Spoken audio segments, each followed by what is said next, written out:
Okay, we are live. Just getting a couple of things together. Welcome, everybody. I'm back at you. Miss Gabby Sparkles, how you doing? Crystal Moore, how you doing? Just me. Where are the boys?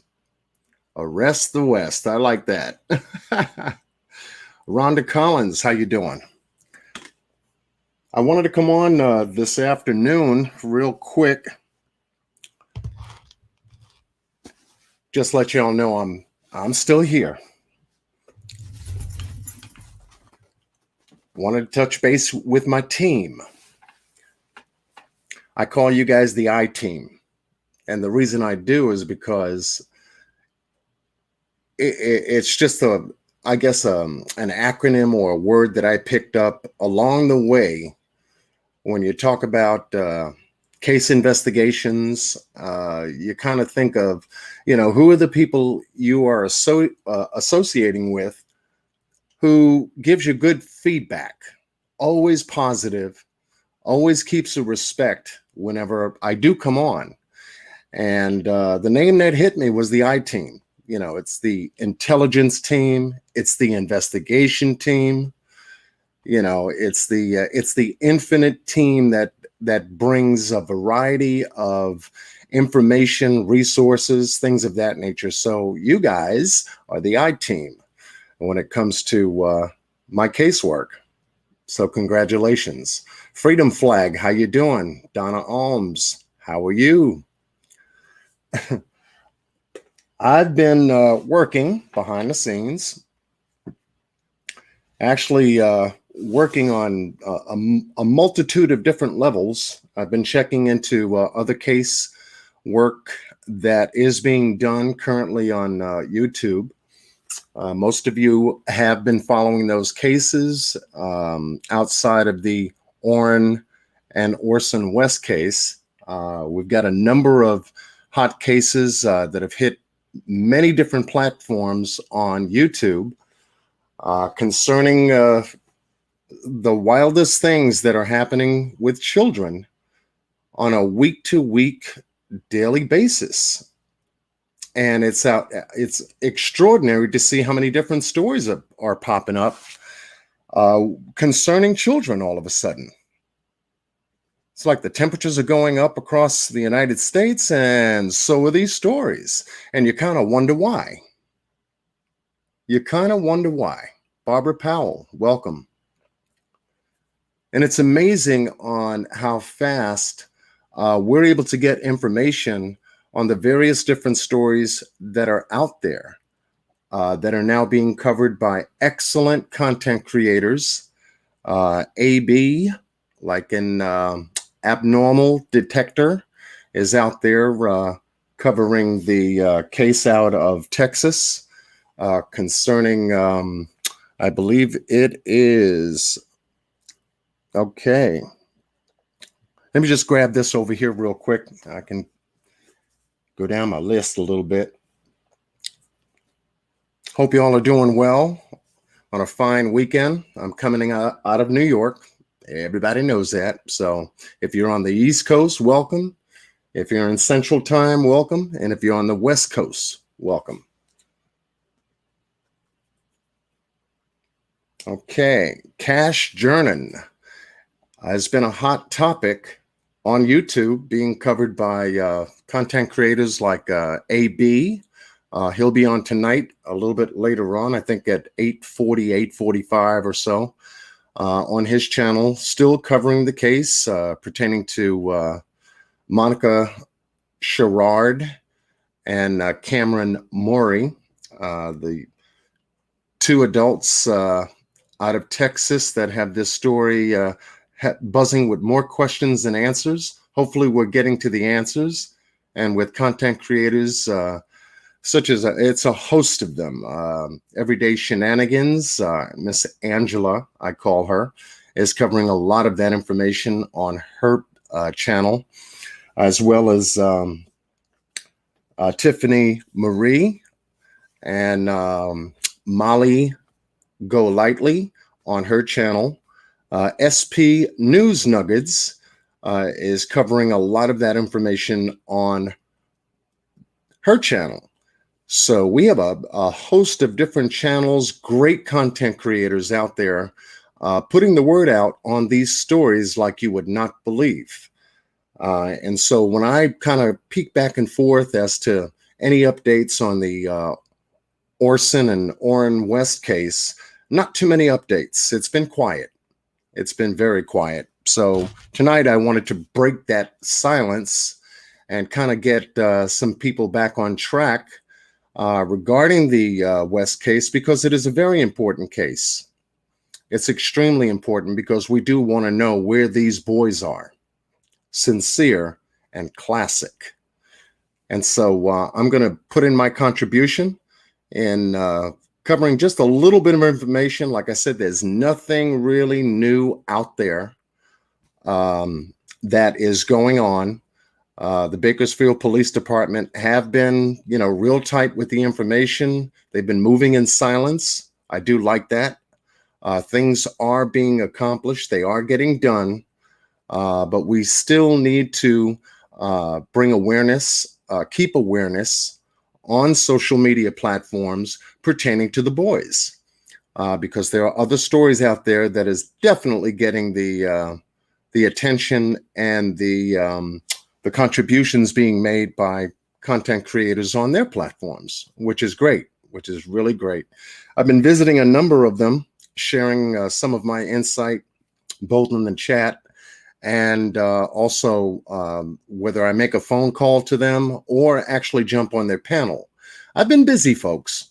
I've been busy. Maybe most of you have seen me or heard me on some of these platforms because I am I do get around being a father and a grandfather. And when you hear these stories come out about these children, it definitely moves you.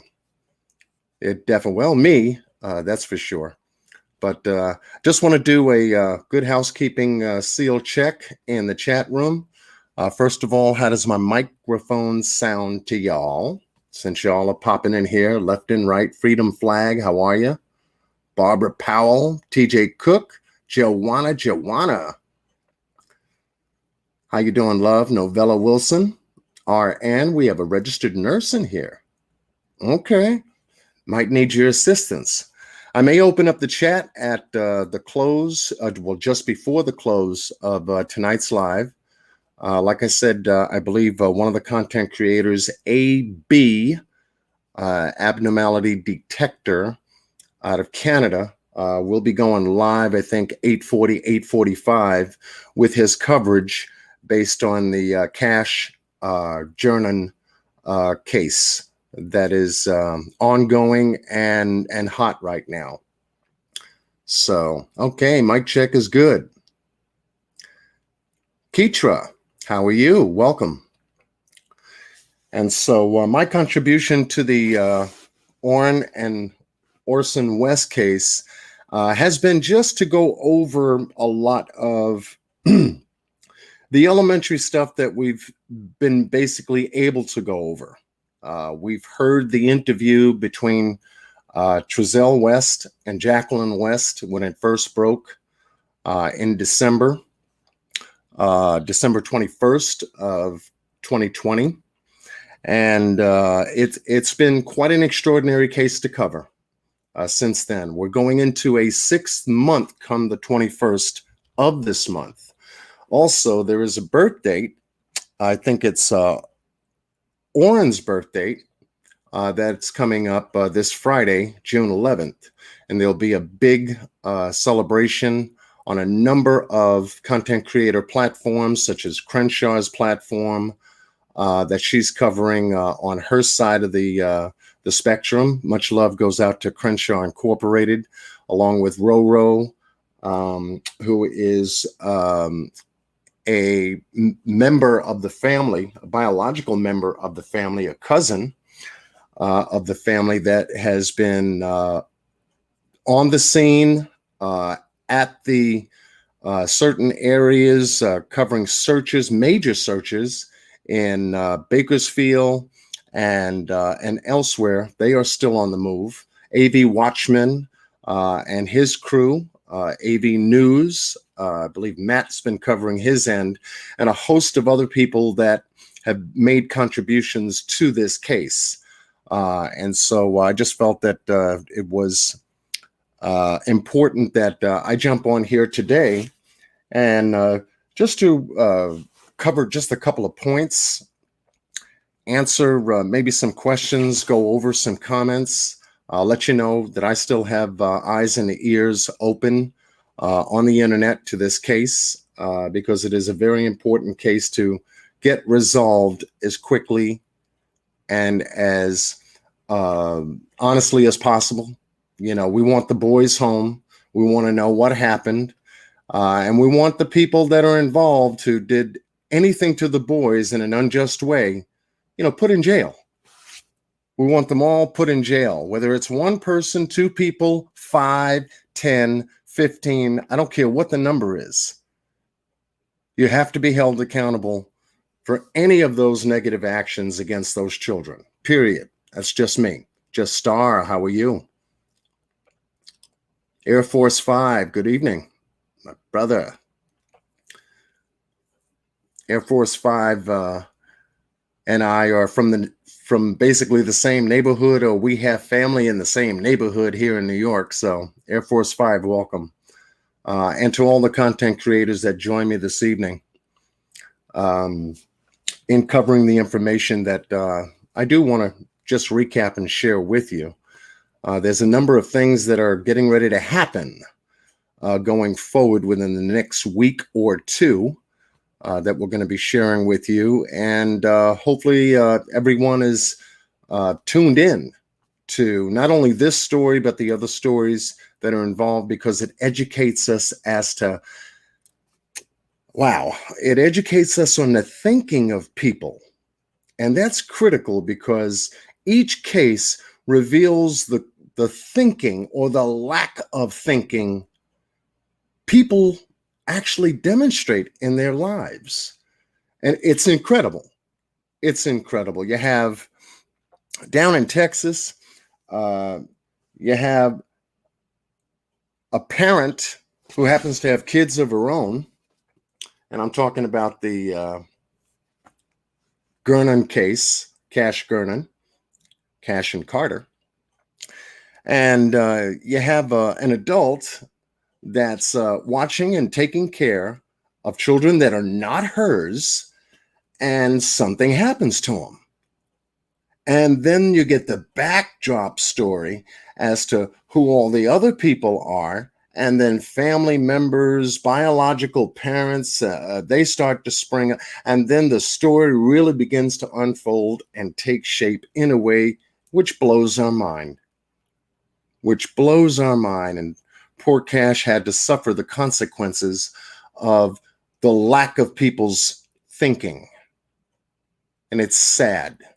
It really is.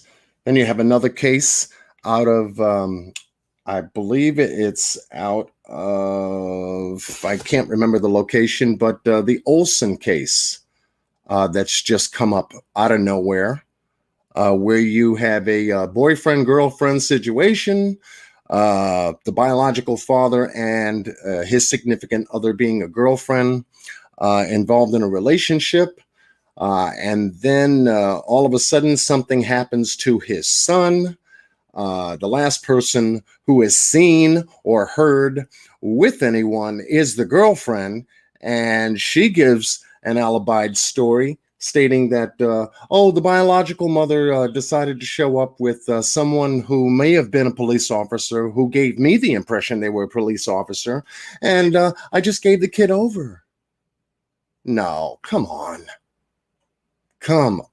And then we come to find out in a short period of time what's actually happening, what's really happened.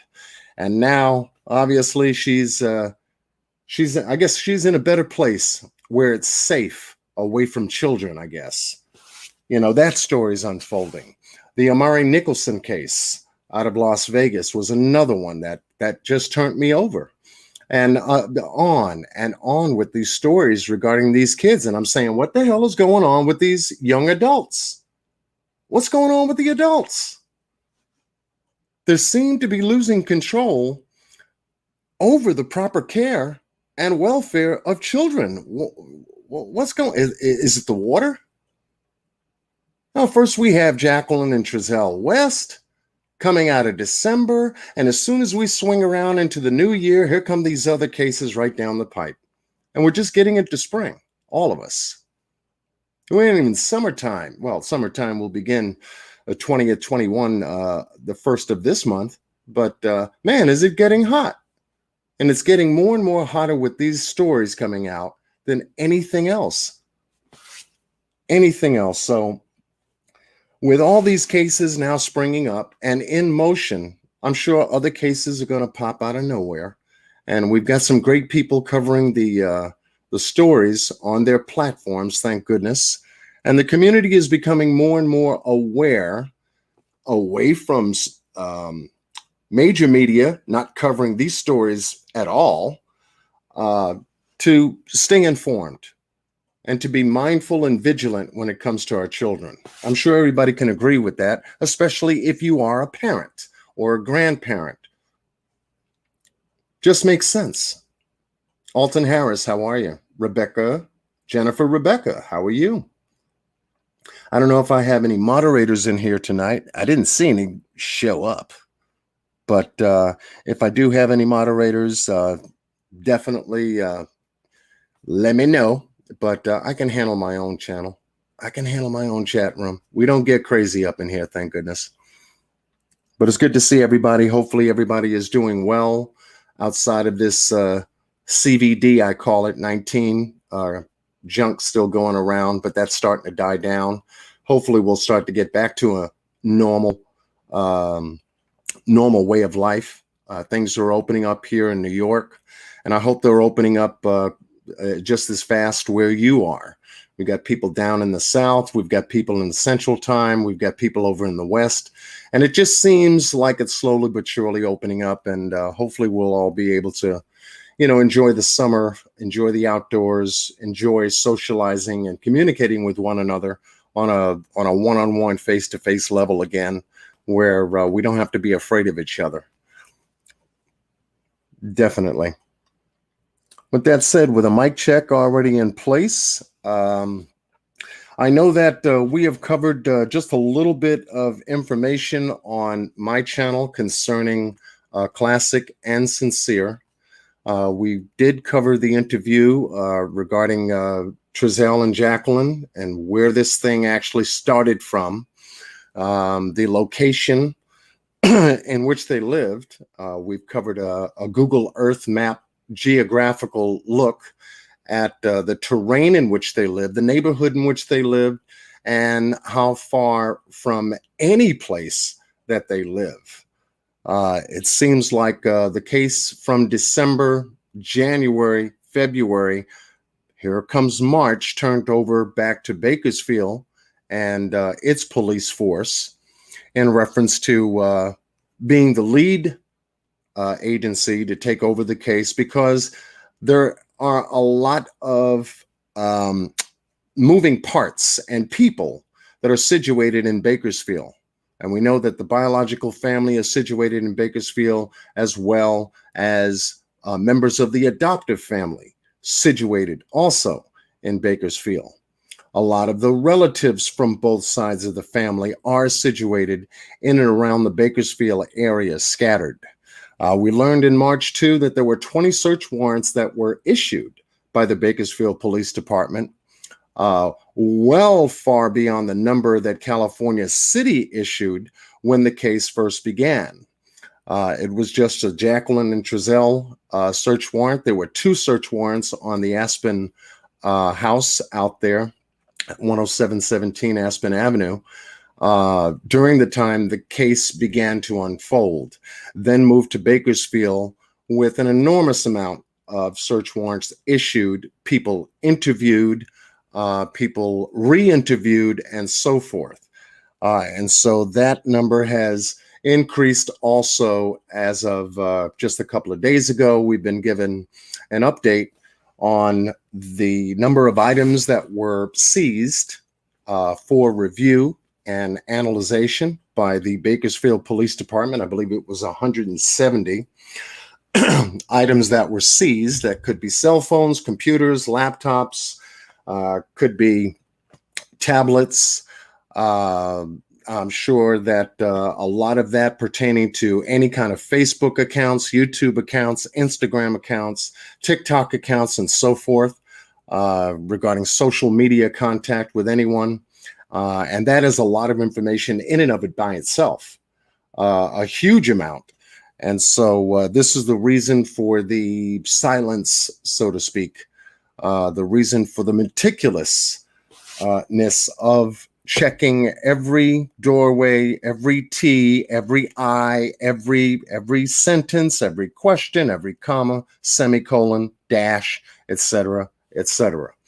And so we give much props to the Bakersfield Police Department in continuing to at least give us an update. I'd like for the news to actually give the update a little bit more in I would say, time-wise fashion, a little bit closer than waiting almost 2-3 months to actually come up with an update.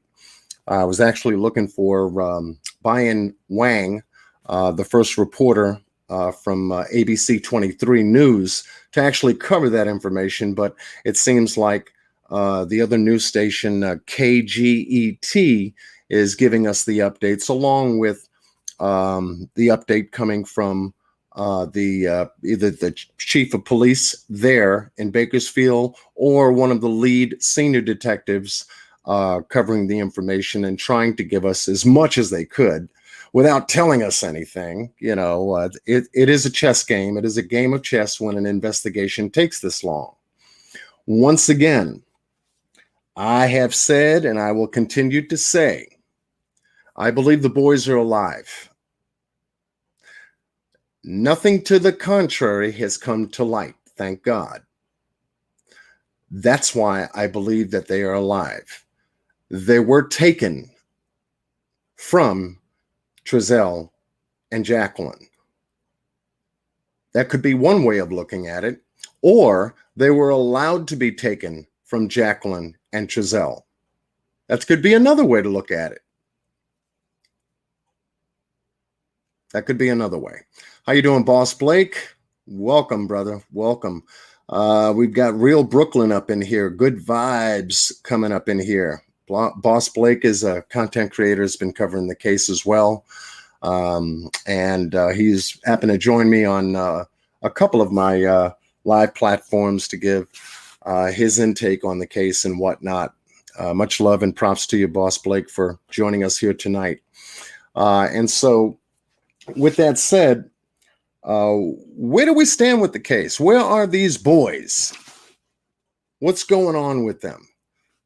And then going back to what I just said, I believe they're alive. Nothing to the contrary has surfaced to tell us otherwise. Like I said, that's good news. That's good news. The police are still working on the case. That's good news. There have been some posts on Facebook that have been posted with, I would say, a nuance, a small amount of information pertaining to certain people that are related to the boys that has been discussed and has come out. And so, and I'm sure everyone has followed, I don't visit Facebook a lot. I don't. It's just too wide of a scope to try to get into the various different groups that this case has created. So anything worth looking into, there are eyes and ears out there that can definitely let us know if there's any pertinent information coming out of the first Facebook groups that we can look at, we can investigate, we can vet, and then we can inform from that point. But nothing heavy or significant. other than the fact that we do know some things for sure about this case. So those of you who are joining me this evening, thank you for coming in. Let me see. Do you have a link, John, or a call-in number? I'm working on a call-in. I'm not giving my private number out to anybody. We don't want to do that. The phone would never stop ringing and I would never get anything done. But I will be making available, as I said, possibly a link that I can drop down there tonight and have some of you come up and voice your thoughts or any information that you've been able to find either on Facebook or any of the other social media platforms that you would like to add to tonight's live. That would be great. That would be great. I always welcome people to join me on my live platform after, of course, making my presentation, commentary, and post, and to share your thoughts, because without your thoughts, this case, we don't want it to come to a standstill. As far as we know right now, this is not a cold case, thank goodness, as per the Bakersfield Police Department. That's what we've heard so far. I'll show you how to do, John, just call me later. Okay, Boss Blake. Okay, for the call-in number. Okay, cool. Because I'd like to get calls and, I'm typical old-fashioned. I like people to join the chat to be able to, actually the panel, if I do decide to open it up, to jump up here and to share their thoughts. But once I'm able to get that extra communication piece in play, I will be dropping phone numbers. I'll be putting a little ticker at the bottom and letting people call in. All right. So brainstorm together to make this case make some sense. I hear you, Crystal Moore. Exactly. And that's what all of these cases are focused on. It's to brainstorm. There is going to be speculation in every single case. However, what we want to take from the speculation is the most realistic, truthful, as close as you can get to the factual information as possible. Because if you keep it at a speculative area, it doesn't hold water. We want this to go to court. We want those that are involved, that are responsible for creating these cases in a negative way, either involved directly or indirectly, to be held accountable for it. Sherry L., how are you? Yes, I've been keeping my eyes on the board, on both the boys, because I want to know where they are. I know they're alive. I just want to know where they are. We'll find out what happened to them as this progresses.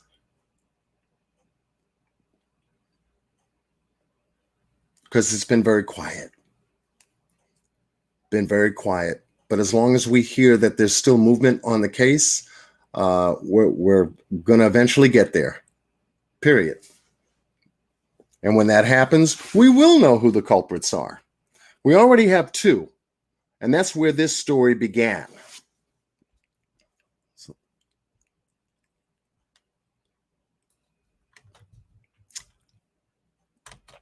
That's where this story began.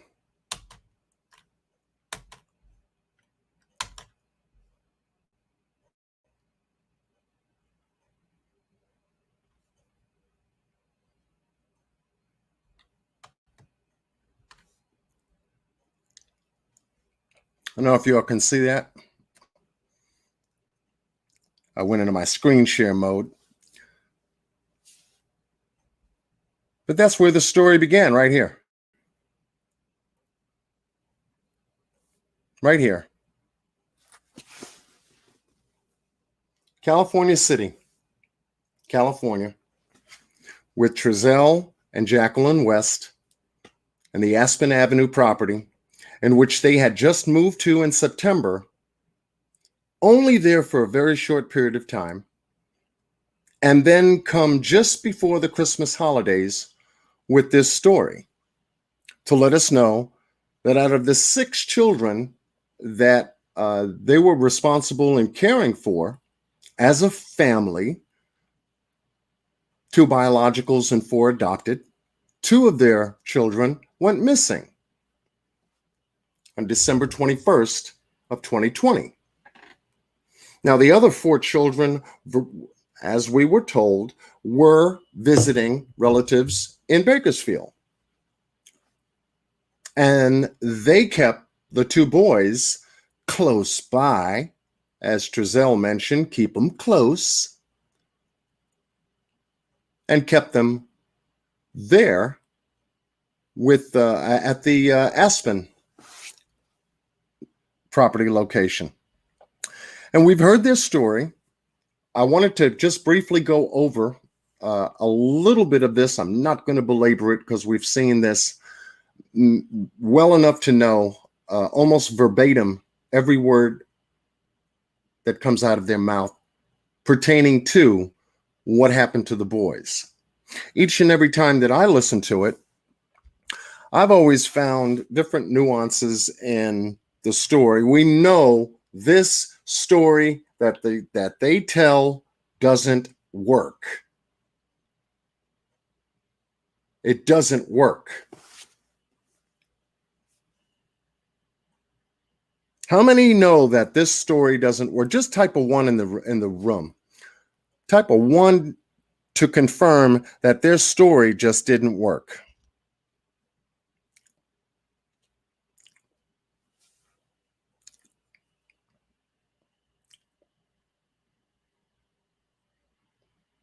Yeah, it is, Crystal. It is very crazy how there is still no arrest. You're absolutely right. All right, Alton Harris, Carolyn Garner, Jubes, Chantel Homewood, Air Force 5. All 1s, yeah. This case smells like it can end up like the Amanda Berry case. I agree. Boss Blake. The story doesn't work. When we first came across this story and when it first hit, we knew something was wrong. We knew something was wrong. In listening to the content that they produced and what they tried to make us believe at that time, just told a lot of us that we're not buying it. Something else is happening here. And thank goodness that the news reporters who captured this interview also captured additional information that we were basically surprised to actually see. Because the biological family, members of the biological family, were also present during this interview. And hence, we get to see a little bit more of how that story unfolded. And by the time we got to the end of this interview,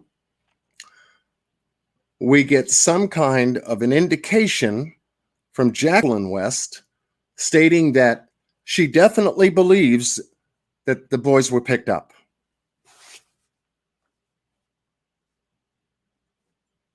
She definitely believes that the boys were picked up. But neither Cincere or Jacqueline ever mentions the boys' names. I found that right straight out the gate. Crazy. These are your 2 sons, and neither one of you come up with the boys' names? So it told me a lot about how detached they were during the interview. It told me also in the visual sense how detached they were when given the interview as well. So these 2 people, Jacqueline and Cincere, came out of the gate detached, disassociated.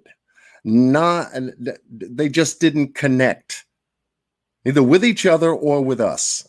So how on earth could they expect us to believe what they told the reporters that day? Upon further investigation, we find out that the California Police Department, along with investigators, crime scene unit, FBI, the canine units, and all of those people that were involved in the search aspect, only shook that property, the surrounding neighborhood surrounding that property, and elsewhere, that those boys were definitely missing, number one. And yet, number two, foul play was also brought into this situation by the chief of police, John Walker. And that's pretty early in the game. Let's see if I can get this out of here. That was pretty early in the game where he actually suspected foul play. It was brought up during this interview about foul play. And what did we hear Trezell and Jacqueline say? Oh, we can understand that. We would think so ourselves. And I would say, why would you think that? If your boys went missing, as you say they did, then why would you even think of anything being foul play if you're there to tell everybody else that they went missing? Foul play was suspected. Incredible. That was a big red flag. Members of the biological family being there during this interview was a big red flag. Because, as I said in the beginning, how did they get there? Why were they there? Were they there to help in a search? Well, that's kind of quick because they didn't even put together a massive search group yet. Just the police were doing it. And this was only 48 hours later. So there's a lot of questions that ran through my mind about this couple. Why hide the boys? Nothing has changed. That's right. After you view and heard the story, who do you think had control of the interview? Good question, Air Force. People who have control of the interview are the ones standing before us right now. When they said that they didn't know, that they knew, but they didn't know, I guess they knew, maybe, perhaps, could be, should be, might be, and all this other stuff. People telling you the story control the interview. People asking the questions or trying to get information from the interview, but it's the answers that we were getting that really controlled the interview. And that's just my opinion.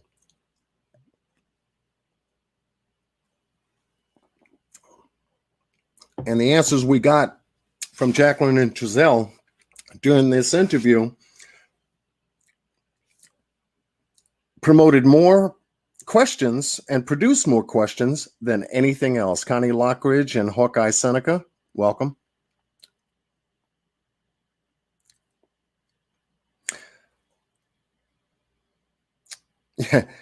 Air Force 5. Trezell gave their names as rambunctious. Can you describe your kids to us? Can you tell us how they were? They are going to be rambunctious. I said, what? I played that back again. They are going to be rambunctious. I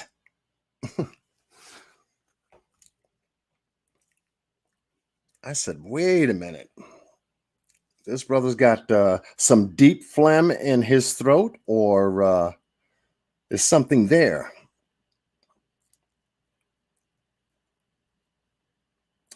Real Brooklyn, John, do you think the real parents wanted the children back and the foster parents didn't want to give them back? Yes, I do. Yes, I do. Because that's what we were told from Ryan Dean. Her kids were taken away from her by an agency, CPS, DHS, whatever you want to call it, took her kids from her. What mother wouldn't want her kids back, regardless on what she's done? She certainly did. And no matter what Ryan Dean has done, people make mistakes. People have and do make mistakes.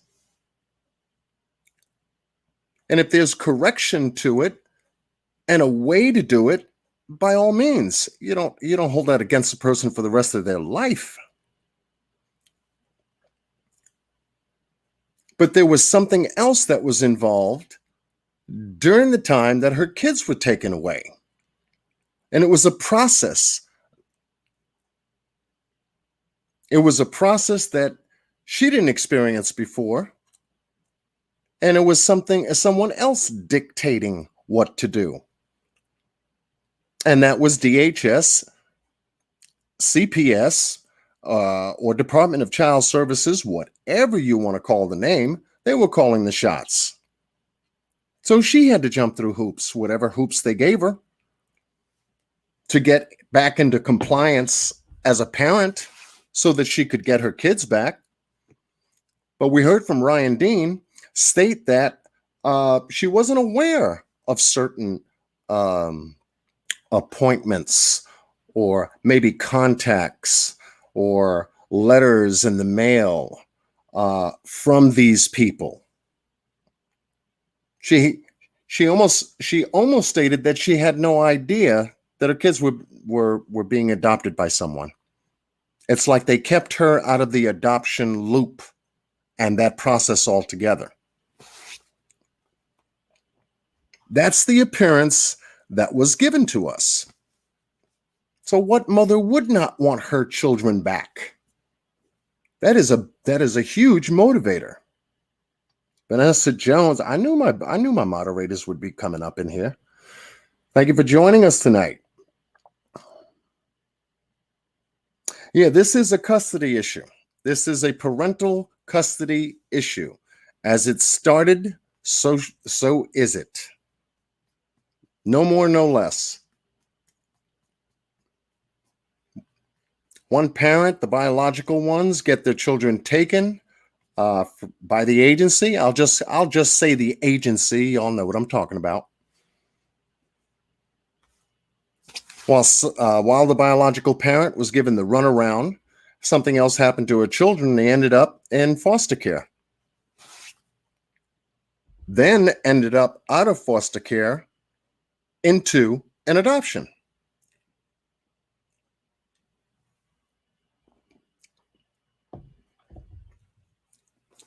And she gives us the impression that this all happened so fast. And I was able to connect with a couple of other content creators on YouTube covering the story, and was able to find out that Ryan Dean was given ample time to get her situation corrected. She was given ample time. She was given a little over a year to get this corrected. They do have the documentation and the paperwork to go along with that to support any court claim too. So they probably looked at Ryan Dean to say, "What's taking you so long, lady? Don't you want your kids back?" And whatever Ryan Dean was caught up in at the time, whether it be trying to find a job or work harder on a job, get overtime on that job to get a little bit more money so that this way she could be strong enough to not only get her kids back, but to support them at the same time. There are a number of things that could have tied her up. a number of things outside of our ears and outside of our eyes. And all we can do is speculate what's going on with Ryan Dean. All we can do is speculate. But one fact is for sure, her kids were taken away from her. One fact is for sure, the mother is motivated to get her kids back by any means necessary. That's how a mother thinks, and it's only natural for them to do so. As said before in my last live, no mother wants their children taken away from them. That's biological stuff, people. That's biological stuff. If any of us here in this chat room tonight are parents that's responsible for 1, 2, 3, 4, 5 kids, 6 kids, 10 kids, and one of them is taken away or goes missing, and I know you'll fight and move heaven and earth to try to find out what happened to him and to get him back, if that is at all possible. That's for sure. Happens too frequently. The parents get their stuff together, but then the system gives the children to semi-permanent placements. I hear you, Keitra. Did the biological parents have them adopted after foster care, or was it temporary? Great question. That's a great question. They probably wanted the mother to take parenting classes for 6 to 12 months, and if you do good, she gets the kids back. But I guess she wasn't notified. That could be a possibility, Real Brooklyn. If the West adoption was sketchy, illegal maybe, that is what's holding up the case. If the boys are with the bio family somewhere, are the boys with the bio family somewhere? Not that I believe that happened. Good question. She didn't finish her classes that came out her mouth. Okay, Crystal.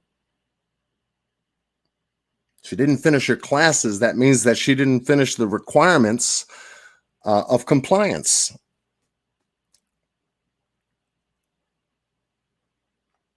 But anyone would look at it from her position to say that doesn't give them the reason to give away my kids. If you're looking at it from Ryan Dean's point of view. Right, Crystal? She said she had a job, a car, money, house, that she wasn't in need. Yeah, she said that on the news.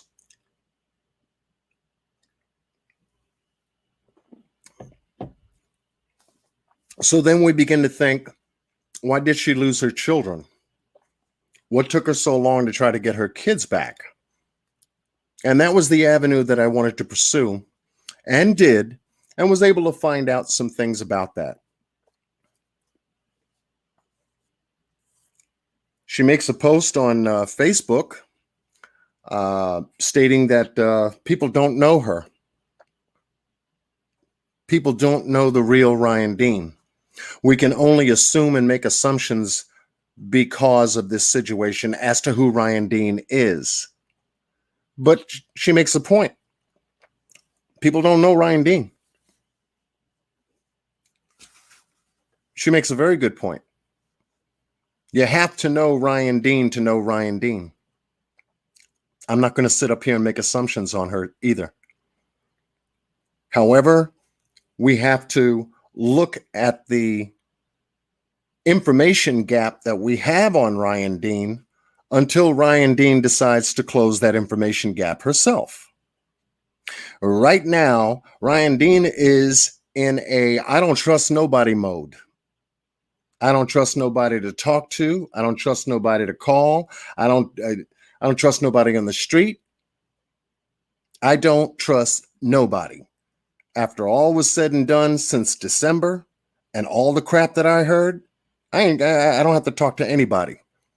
I'm not obligated to. And so that's a position that obviously, she can take, and that she has taken. And this is why it's been silent. But it doesn't prevent us from taking a look at the adoptive parents and all the noise that came from this, because Jacqueline and Giselle are still the responsible party for those boys going missing, period. That's never going to change. That's never going to change. This case is so suspicious and not enough information. I hear you, Tanya.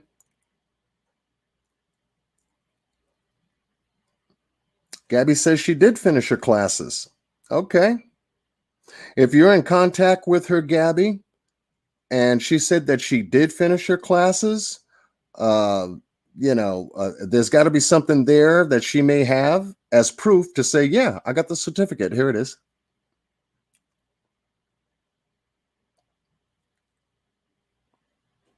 Yeah, and I believe, and you're absolutely right, Vanessa. There is a whole lot more to the story because a lot of it right now is not adding up.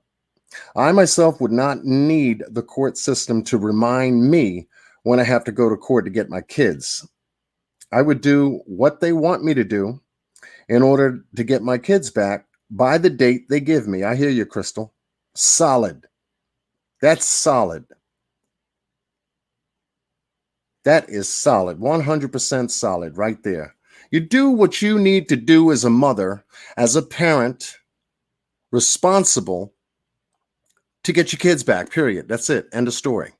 If they got to eat, guess what you'll do? Get to the store and get food.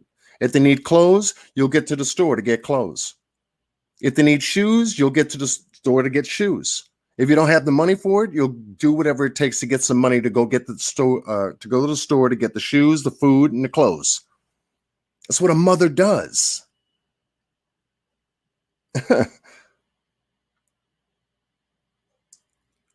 That's what a mother does. And Crystal makes a very good point. So now we have to turn our eyes back to the beginning of the story. Well, where did this all originate? Well, it originated with these two right in front of us, telling us this cockamamie story about it was cold and I wanted to build a fire and I went outside to get some wood and I'm throwing wood. And when I go back in, the boys were there. I turn around to go back out. The boys are not there. I realized I left the gate open. And so I went back in the house to look. They weren't there. I went back and searched that whole backyard on the sides of the house and everything. He knows what he did. He knows exactly what he did. Unbeknownst to him, there was a videotape that watched what he did that was caught by the neighbor. And we, of course, discussed that part of the evidence and information on this channel in my last video.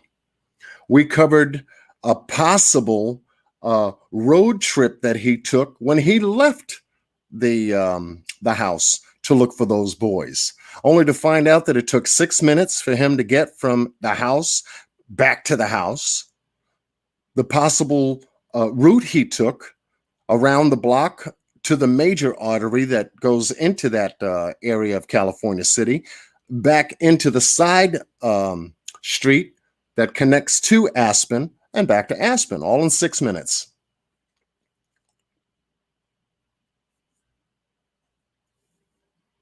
The funny thing about it, folks, is that the 911 call to get the California Police Department there to begin this case on a legal side has not been given to us. Now, you have to ask yourself why.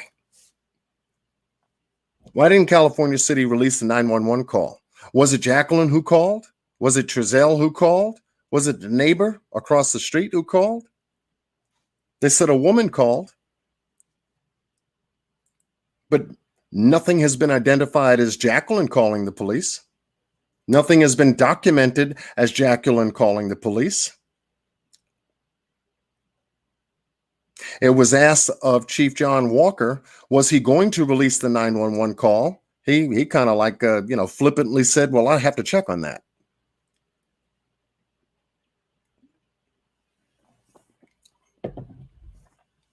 I have to check on that. How you doing, Seven to Life? Welcome. I have to check on that.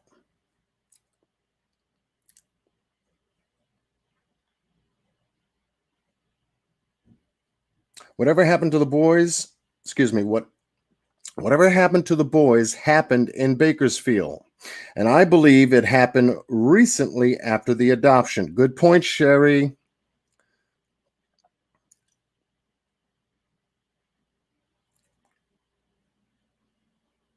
Good point. I believe the move to Cal City was because they had a small police force and knew when reported they wouldn't find anything in Cal City. I've scratched my head on that one too. Cal City is a small area. So you got 13 police officers. That includes the chief. It was like a Mayberry, like from the Andy Griffith show, the old black and white cop show that had him and Barney Fife covering a Mayberry, however big that was.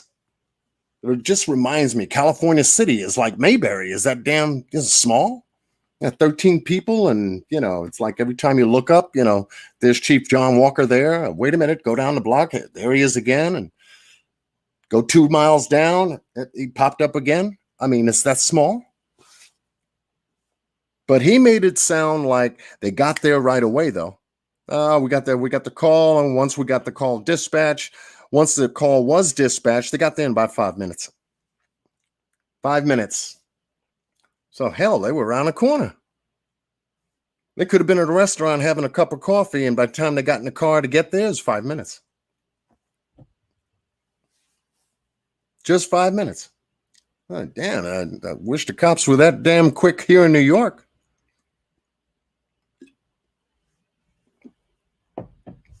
They take a little bit. You hear them coming. You hear them coming. It's weird how the neighbors said they saw him come and go and get the mail, but never really saw the family. They're like it was a stage house. TJ Cook, welcome. Yeah. And it even perplexed us. It's like, what the hell is going on with these people?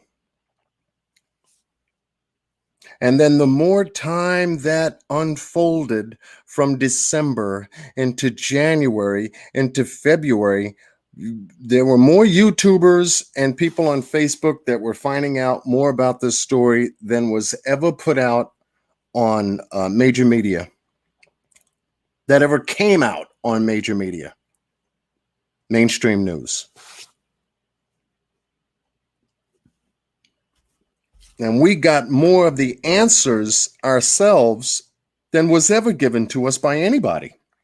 Because you had content creators like Boss Blake, Lady Queen, Crenshaw Incorporated, Everyday Shenanigans, AB on his channel, AB Watchman on his channel, AB News Crew on his channel, Roro, LV, We United We Stand on their channel, and a host of other channels finding out this information on our own.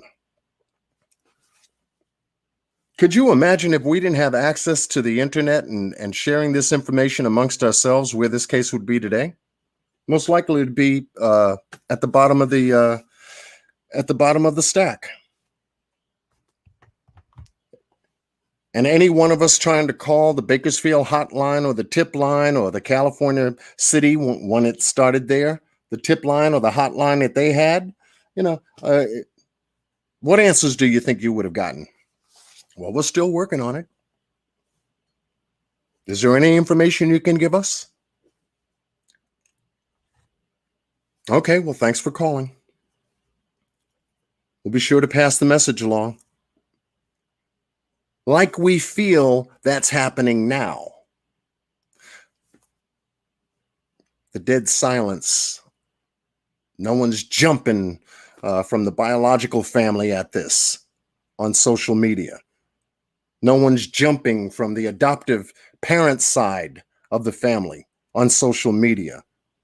In fact, it just makes it seem like, they washed their hands from it and walked away. Where do we see them searching?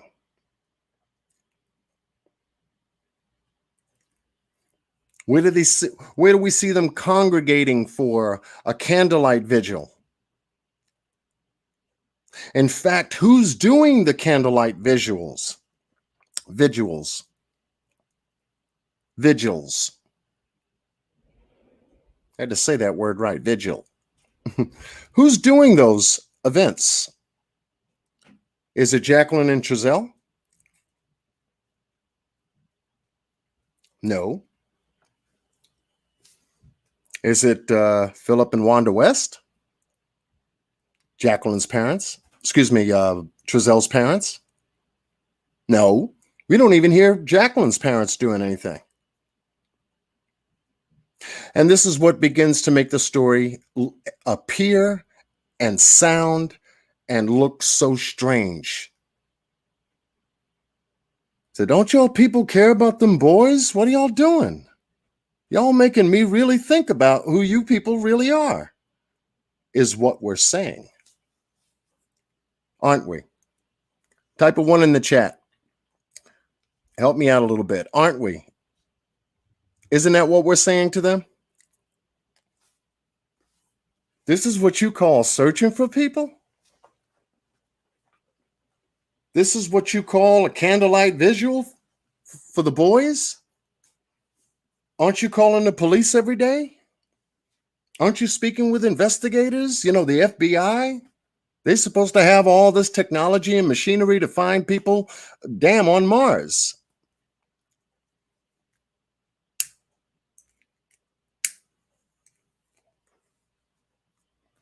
Anybody from Department of Social Services, CPS, DHS get in contact with anybody? Are they saying anything?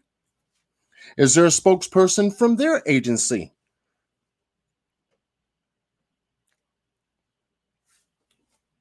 This is the quietest missing person case I've ever seen.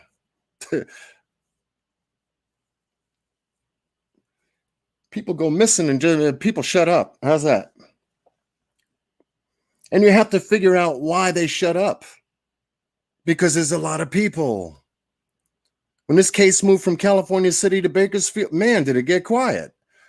Police went out the beginning of March. They did that big 50-person police personnel search out in, I think it was, if I can forget the streets, the two streets, somethingville, and I'll get it. But we all saw them. They had the lead detective out there telling everybody, we didn't find anything. Yeah, I said, thank God. We did search this area for about 2.5, 3 hours. Nothing was found. Maybe a couple of dogs, some bones, some other rubbish that was out there, but no sign of the boys. I said, thank goodness, because somebody's got them. And it made Jacqueline and Trezell's story stick in my mind to the point to where I said, you know something, John? They were trying to tell us something they couldn't tell us until they got to the end of the interview. Because at the end of the interview, Jacqueline truly believes somebody definitely picked them up. I definitely believe somebody picked them up, yeah. There any ideas? Why leave us on a cliffhanger? Any ideas of who that might be? Well, that's why we didn't want to do this in front of the biological family, she said, waving her hand at them. Well, why didn't you want to do it in front of the biological family? Did they know something? Did somebody in the biological family know something that she couldn't drop a dime on? Was that it? So you had this weird story. What do you believe? What do you believe? Where are these boys? Is the question for tonight. Bakersfield Police Department is looking for them. And we should stay on them to make sure that they continue to look for them. And they should report more frequently than they have in the past to let us know that they're on this case. And the way to do that is not to get on a damn phone. Forget the phone. You need to show up. Get in front of the police precinct. Call the news and let them know that we're going to stand outside the police precinct and we're going to look for the captain or the person in charge, and we want them to come out and talk to us about where the boys are. That's the best way to do it. Put your face up in theirs. Just like Jacqueline and Cincere put their face up in this news conference. Because that's the only way you're going to see them. When they tell you what they tell you. That's just me. I'm old school. If we're not getting the answers that we need regarding this case, and it's been quiet too long, start showing up at the Bakersfield Police Department. I wish I was out there. I'd have the news on me every day almost. As a parent, if the police needed to arrest me because I was there to find out where my kids were, so be it. Y'all parents know where I'm coming from now, because that's where a parent lives. They move heaven and earth to get to the answer, especially when it comes to their blood. Okay?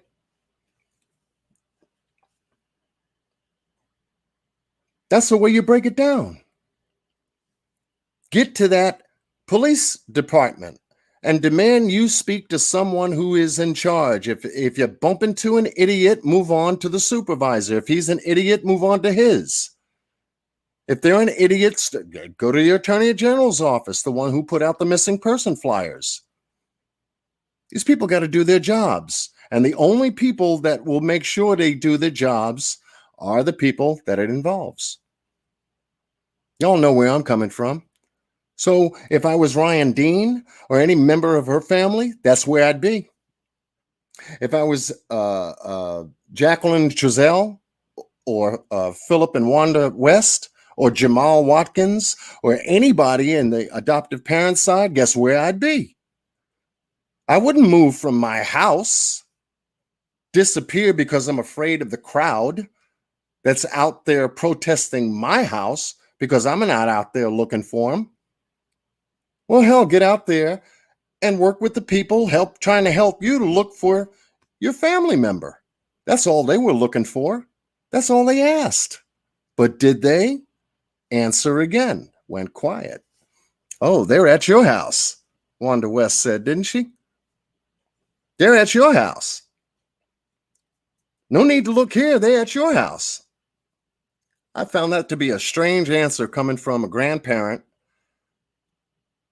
whose grandchildren are missing, and then come back around the corner maybe 3 months later to show how loving she was and how many years of service she gave and how many children she raised, and she wants everybody, to be. Come on. A little too late for that. I just felt, that it was a little bit too late for it. But that's what we got, which I found strange. This is what family members do when people go missing? Damn. Something's wrong. And every time you ask a question, you get no answer, you go, damn, something's wrong. These people are not making any sense. Why is that? Something else must be going on, is the conclusion we begin and start to move into. Something else is awry. I wonder if we dig over here and start doing some criminal background checks on some people that showed up, maybe that'll give us the answer. What do you think? Let's start taking a look at the Bio family. Let's start doing some background checks, not only on Ryan Dean, not only on the biological mother. Let's get the daddies involved. Why they've been so quiet? They went down there for the news interview to see Jacqueline and Trezell, and that was it. No noise from them, not a peep. And these are your boys? What kind of parents are you? You're not concerned that you haven't seen your sons in, oh, wait a minute, not December 21st. We got to go back into 2018.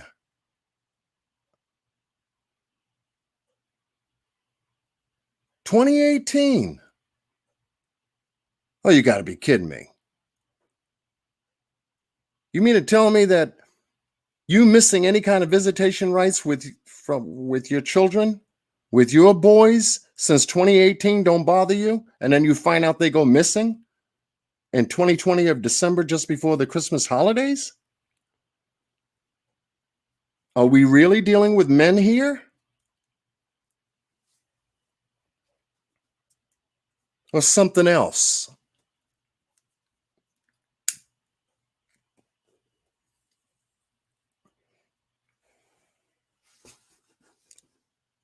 What does Grandpa, Ryan Dean's father, think about this? I think I seen something written about him going after Department of Social Services, Child Services, DH, whatever acronym you want to use, the agency, because they did his daughter wrong. They didn't give her the opportunity or the chance to get her kids back, and they made some shifty moves, some real quick moves to move those boys through the system, get them into foster care, pull them from that placement, and then put them back into a different placement, and then push an adoption. That's what it looked like to me. I've always asked what happened to the first placement, to the first foster care parent that was taking care of the boys. She was there at the news conference. How the hell does that happen? Why does she show up? Wait a minute, scratch. You scratch your head, then you ask a question, and you go right back into the ballpark again. Is there something going on here? Y'all people out there have made this case look like there's something else going on here. Do y'all know that? That's what made this case the way it is today. Y'all shaped and molded and crafted and allowed time to go by, doing nothing that has molded and created this case as to the way it is today. Why is that? Why have you done that and didn't do what was naturally, responsibly yours to do, which was get out there and look for those boys, find out where the hell they were, not only in the neighborhood in which they went missing, but now in Bakersfield?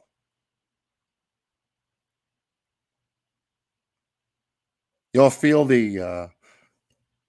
y'all feel where I'm coming from, right? Y'all hear the tonality of my voice?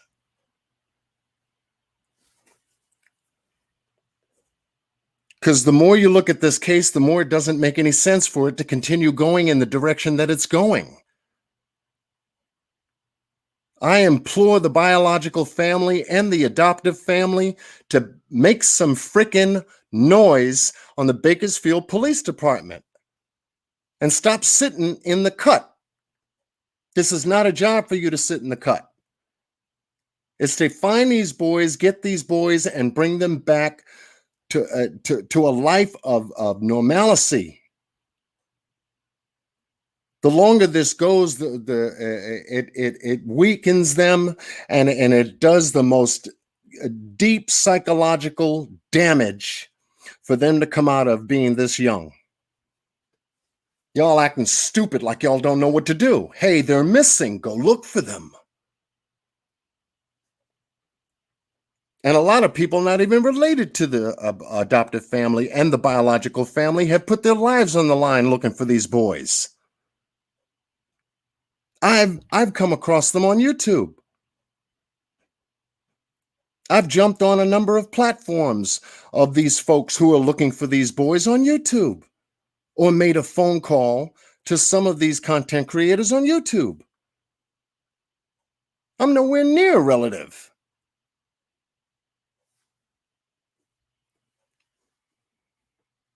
You feel me?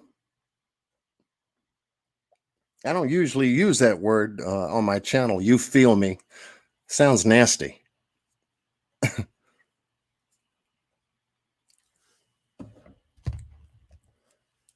That's right, Sweet Pea. You would have tore up the city looking for those kids.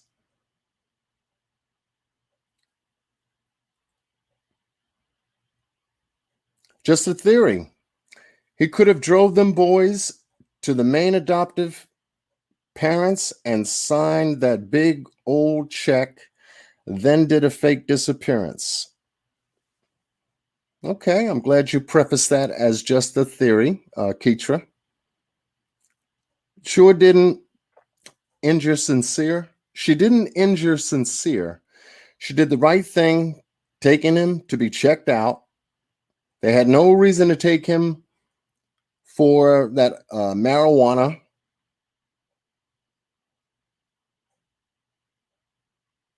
That was no excuse. Yeah, Sherry, I hear you. Feel me is a Bay Area slang. I hear you. Sweet Pea, thank you. I don't usually use words like that. It just sounds nasty. You feel me when especially when brothers you feel me, you feel you understand where I'm coming from? That's a better word, because if you're speaking and expressing yourself through language, you can't feel someone. You can understand them. But let me not get politically correct. Oh, John Q is politically correct. He got to come with this other nonsense, But that's where people live. People live with their language. And whatever language they decide to use, you have to still try to understand what they're talking about. But that's where we are here. We're here amongst a whole bunch of different people using different languages to try to express what happened, and we still can't understand what the hell it is they're talking about. Everything's got to be checked out. It's got to be verified. Then we got to produce a receipt, and so we don't look stupid trying to present the case story. But it's real simple if you've been following the case. There's not many receipts that you should be worried about, because the silence is a receipt itself. That is the biggest receipt of this case, the silence. The non-active part of this case is the biggest receipt we can keep our eye on. Do you agree? That's what I've been looking at. I don't look too much for the noise. I look for the silence and where the silence takes me when looking at a case like this. Because whoever's not talking, that's where I go. And I ask myself why. Especially if you're directly involved with this case in terms of being a family member. Why?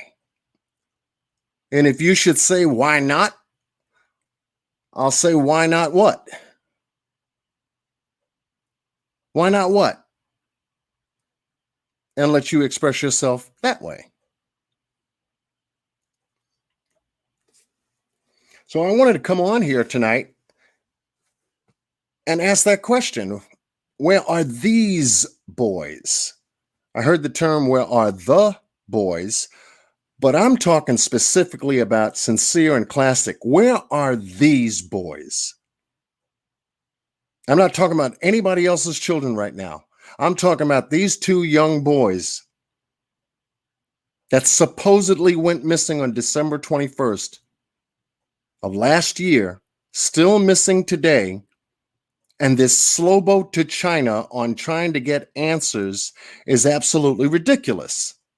And not seeing any action or movement from the adoptive parents, biological parent, in any way, shape, or form to show the public that they are real and they are concerned about where these boys are. Oh, come on.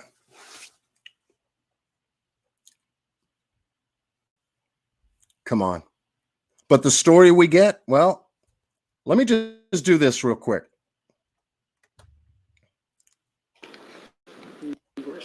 We just want to thank everyone in the community for all the support we've seen. We felt so helpless, and seeing everybody out here really looking and helping out really means a lot. So, tell us what happened the night the kids went missing. Okay. From our yard. Tell us, Trezell, what happened that night? Simple question. It's a direct question. It is one that you can't answer yes or no. It is an explanatory question. It's an open-ended question. And this dude decides to try to craft this story now.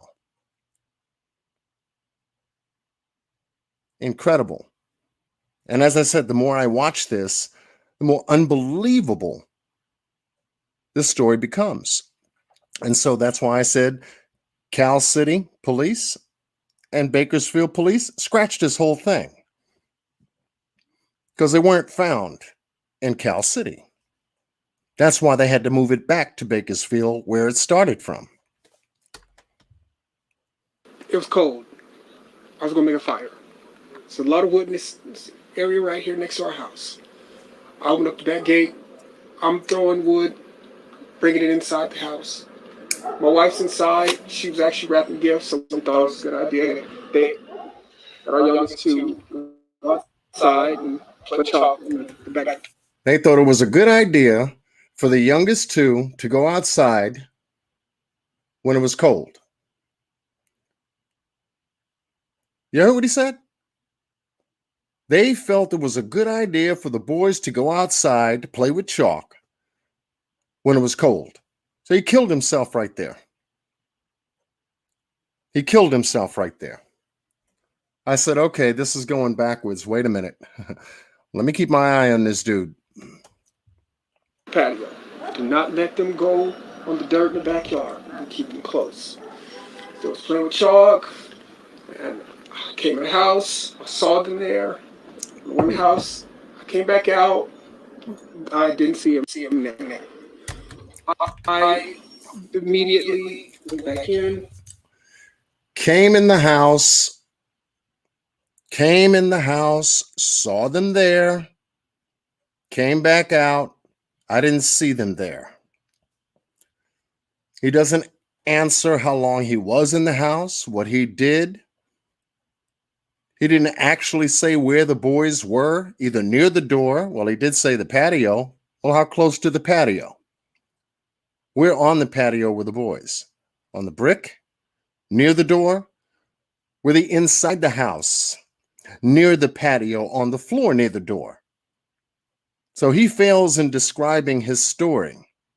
What he does do is flip from past to present tense.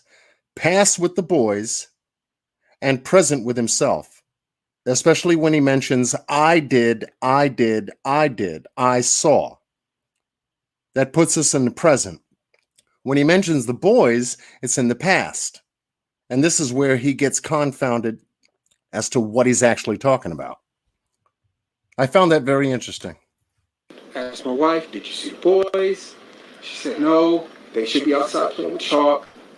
I said, well, I didn't see them, so I came back outside and I started searching my backyard. I searched the whole thing. I realized that I left the gate open and I panicked, came inside the house, searched the house, me and my wife. Once that hadn't pan out, I got in the van. I looked down the street, both directions. It was getting dark, getting cold, and I got in the van and I hit a bunch of corners. I went down this street. I turned my light on. I searched. I called their names. Talked to a gentleman on the street on the other side over there. He didn't see me. So then I came home and I told my wife I need to call the cops. Now, he said he talked to the gentleman on the street around the corner where he had went, but there's been no verification of this. Still today. California City Police Department didn't find it, couldn't verify it, and I'm sure that the Bakersfield Police Department also couldn't find it, couldn't verify it. Hence the reason for it being back to Bakersfield. So Trezell and Jacqueline, all they did by doing this news conference is to give it to the police, and the police knows exactly where to look now. It's where the nexus, I think that word came from, the nexus of where the boys are originally from. It's a centralized point where they had access not only to the biological family and to the adoptive parents' family, but also to children's services, their doctor, any kind of daycare that they had, other people in the family, etc., etc. So they said, if we're going to be looking at the nexus, the central point of where these boys may have went missing, and maybe somebody knows something. In fact, we'll even open up the timeline to say, if anybody knows anything, at least for the last 12 months, of whoever came in contact with these boys, please call us. Let us talk to you. That's how wide and far they opened up the timeline scope on trying to find these boys, which was very intelligent for them to do. John, remember that old school? You feel me? LOL. They get the point. Oh, okay, Vanessa. It is old school. You feel me? Don't let me wear that out now. And in the actual interview, they had cut. He mentioned, have you seen two black boys? Which I thought was weird. TJ Cook? That could be possible, but I hear that in this interview, which Crenshaw Incorporated had put out. They did do some editing in the actual news reporters version of this interview. So since Crenshaw had the 13-minute interview, I decided to stick with hers because it was more thorough, uncut, raw, and got right to the point. So big shout out to Crenshaw for that. CPS is shady. Yeah, Fern. Well, we all know that. Until I've read CPS records, there is no way I can be sure that the bio parents' rights were wrongfully terminated. I agree. Man around the corner was never verified because it never happened. He never went around that way. He admits it later when asked again. Resurrection Rags, welcome. This whole case is shady, Tanya says. Yeah, the whole thing is. And so we can look at this story and know where to look.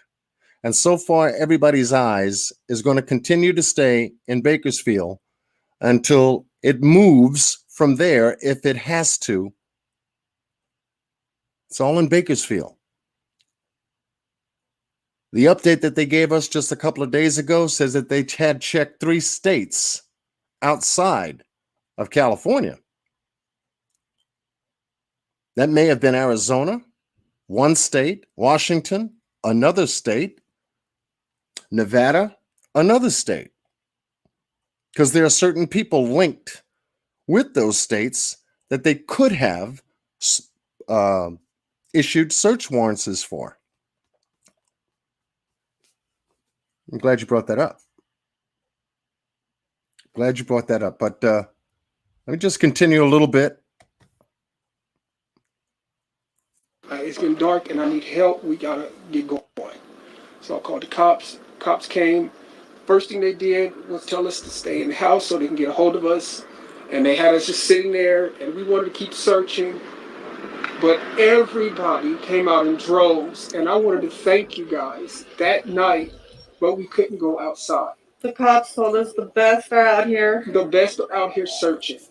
And we appreciate it. And nobody ever could tell, we could never talk to anybody. And that was the issue. We just want to thank everybody. And please, if anybody has seen them, please call, let somebody know. Call the cops. Call California city. They sound more like they did something wrong than anything else in this interview. And I'm sure that both Jacqueline and Trezell watched this interview. So, oh man, I shouldn't have said that. That was kind of stupid and yada, yada, yada. I wish I would have said this rather than that. You know, I'm sure they did. I'm sure they did. And knowing darn well that the news is going to go on TV. TV is going to promote this as the word of the adoptive parents regarding two missing boys. And it's only going to fall back on what? YouTube and Facebook and Instagram and TikTok and everything. Oh my goodness, They had no idea that this story would end up where it is today. I don't always think CPS is bad, but I've heard details in these cases from people who have read CPS records, and from what I hear, it sounds fishy. Now, well, these are not perfect people, folks. CPS is not perfect. Hell, our government is not even perfect. I mean, not to get political about anything, but look who we have in office. Come on, and the crazy story that went behind that. So we can't say that every government agency or is perfect. They're not. Far.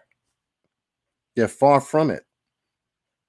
We just know that they have people there that look like they're supposed to know what they're doing, just like the police officers that we all have confidence in. They look like they know what they're doing. But have we found flaws in any one of these agencies? Yes, we have.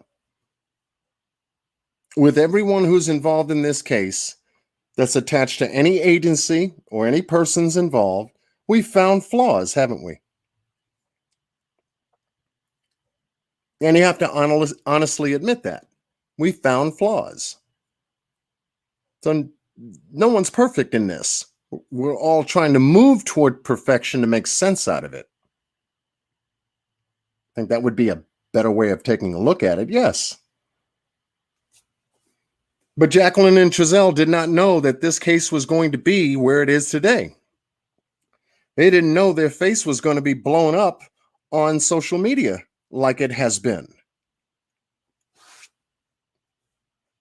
They had their 15 minutes of fame, if you will, and they blew it. They should have been out there with family members, as I said in one of my lives on this case. But there's no support there. They could have done it with the California Police Department, with the chief standing there, but that didn't happen. With the police chief supporting the story that they're telling, he wasn't even there. No family members were there. The only thing that we see is Jacqueline and Trezell, that white truck in the background, that blue trash container in between the two of them, and the brown car with the window slid down halfway on the side of Trezell. That's what showed up. And the daylight in the street.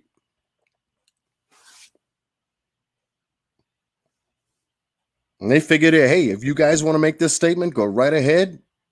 Go and hang yourself. They weren't smart enough to lay back and take a look, get information on what the police would be able to offer them at that time, and then make a judgment call as to whether to make a press conference or a news conference or not. And usually when that happens, like it did in the Micaiah Bryant case, when the family made a statement, they made it with what? They made it with an attorney, and they made it with other family members. And even that was a tragic story, and I covered a little bit of information on that on my channel. But you make a statement, a family statement with family with you. Come on. So when that was missing, in this particular case, well, obviously the whole setup was, you're not going to believe this. And obviously, we came to that conclusion.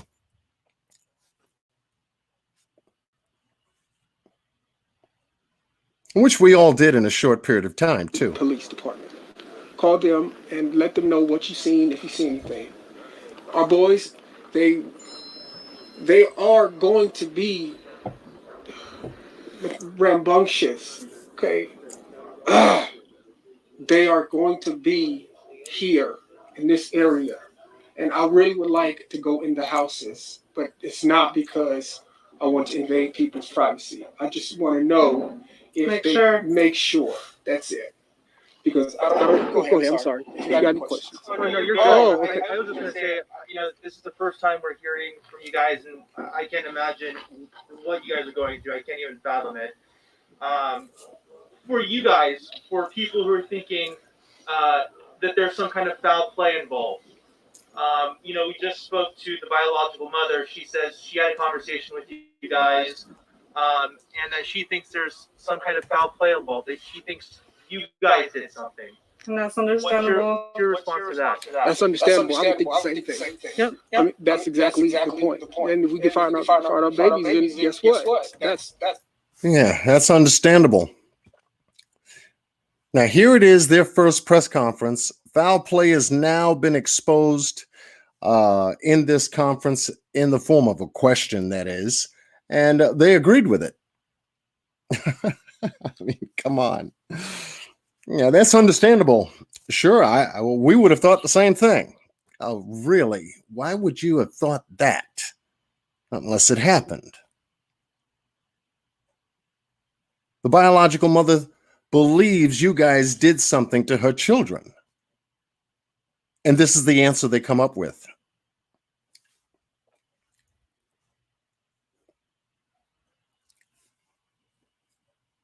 Mistake, red flag right here.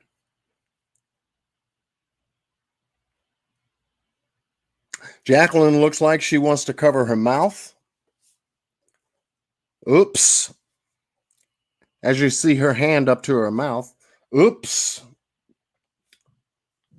Did we really want to answer that question that way? It's understandable. We would have thought the same thing. What does that tell you?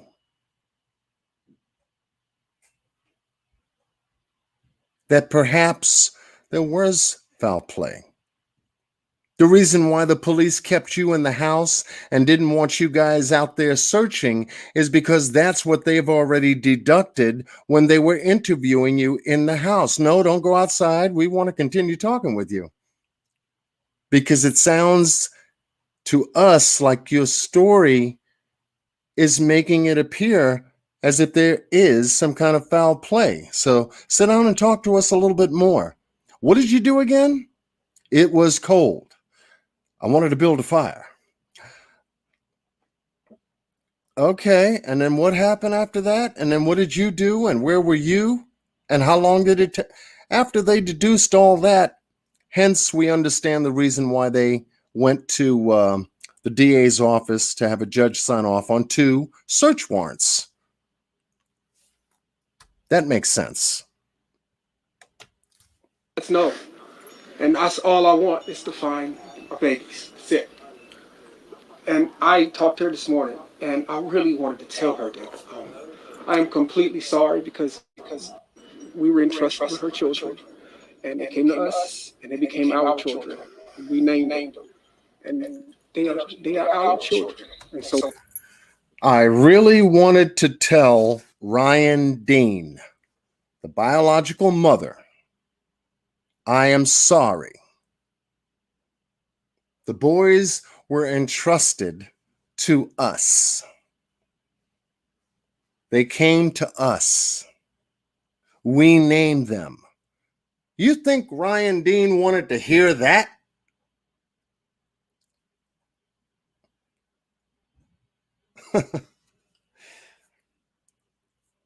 And hence, this whole conference goes out the window. And yes, Ryan Dean is not highly skeptical. She knows you're lying. You want to apologize to me because you got my kids and they were put in your care and that you named the boys? Here I am as a biological mother. I'm going to stand there and believe that nonsense? What happened to my kids, is what she said. Where are my children? What did you do to them? I really wanted to tell her, so it's something yet you didn't tell her then. It's something you really wanted to tell her, but you didn't. So what did you say to her? Oh, was sorry? Something like this could happen? It's a broken language that Trezell uses in this conference that gives away a lot of red flags to this without proper representation. So we want them back. So please, if y'all could get back on what you guys are doing, we should be able to get a hold of somebody, but they took all of our tech, so they wanted to, I guess, just rule us out, which makes sense. That's part of the investigation. So that's pretty much it. Have you guys, you talked to the police all last night? Yes. What, so you guys willfully gave them your Everything. technology, Yes. the car? Yes. Did they get a, how did they get a search warrant? I don't see why they got one, but they got one. Yeah, We would they have let them didn't take need one, anything. but We would have let them take everything. We let them come in and search with us. We asked to come. Now, in what we see the news reporter doing here, I never saw before on any news conference or interview where the actual camera left the facial focus of the person talking. I don't know. Have you guys seen that before? Have you guys ever seen that before? Someone's doing a news conference and you actually see the camera pan away from their face and actually zoom in on their body. I have never seen that before.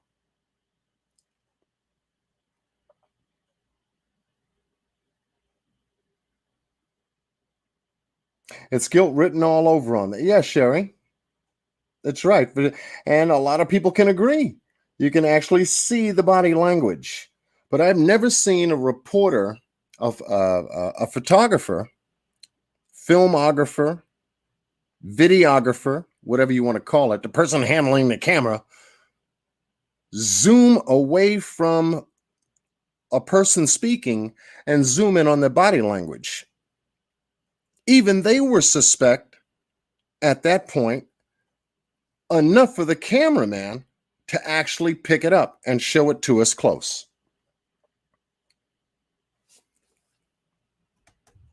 Do that. What did they take? Just tech. And that's it. Another tell sign. Like our phones. From the house? Did they?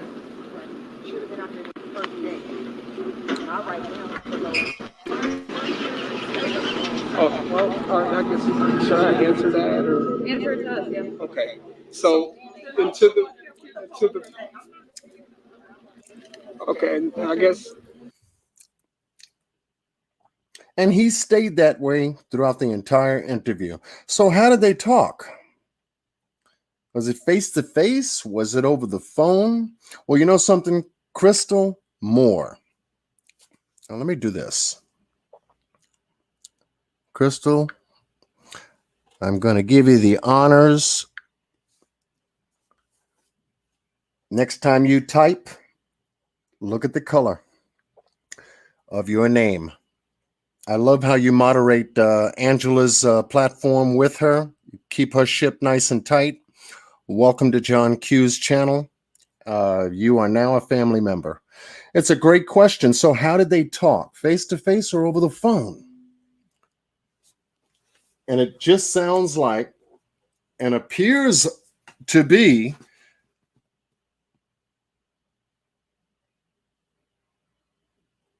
I just got a text message. Hey, are you busy? Yes, I am.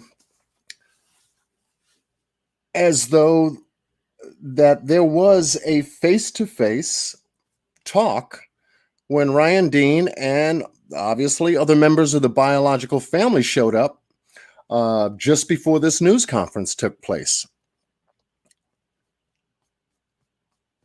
Trezell didn't have a chance to actually tell her what he really wanted to tell her.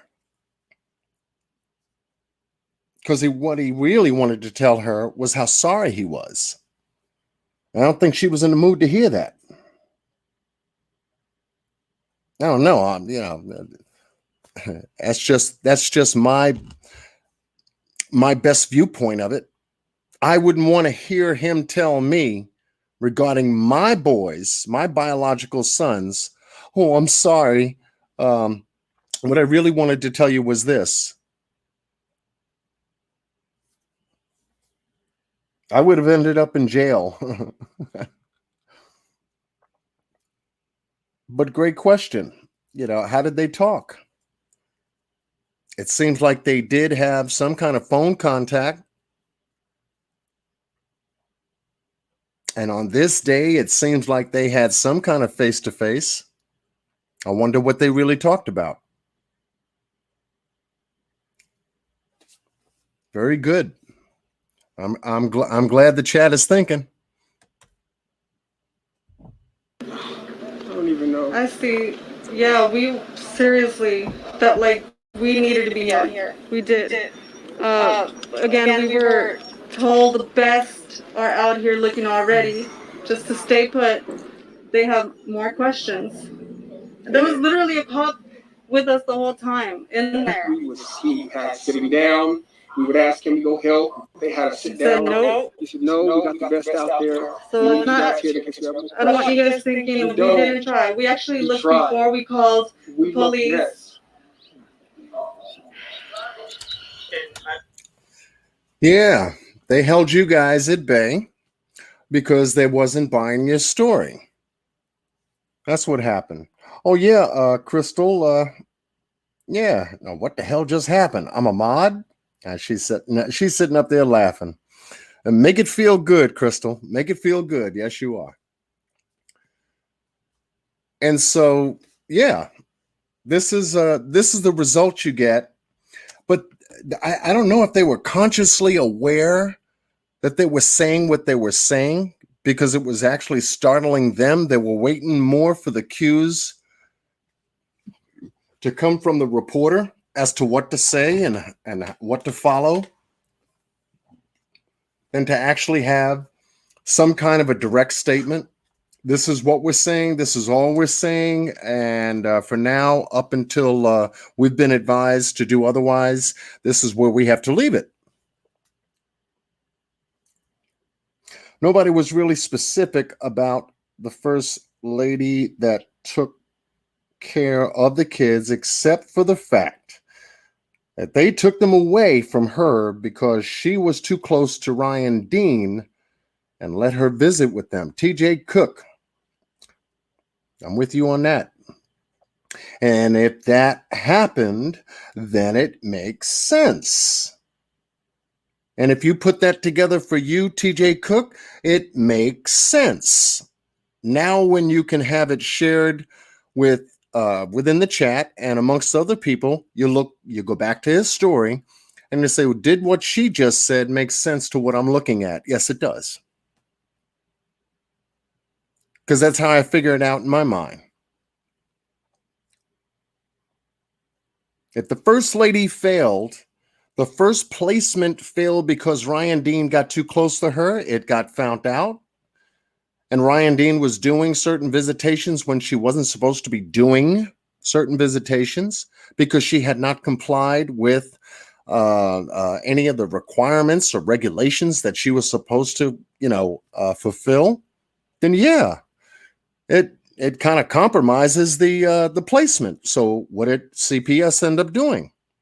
Pull the kids out of the placement, search for another placement. Makes sense. Good point. Imagine the mind-boggling part is the search for information. What happened? Where are they? Yes. Et cetera, et cetera. And And just so we are able to present the information correctly, at what time did you guys notice your kids went missing? And at what time were they reported missing to the police? it's about, I think it was about 4:30, going on 5. It was getting dark, like I said. 5-ish. 5-ish. That's about it. That's when everything played out. And then when did you guys call the police to report them missing? After we searched a little bit around here, it was dark, so we definitely we got worried. So we definitely got worried. Did she really need to bring up that point? So we definitely got worried because it was getting dark.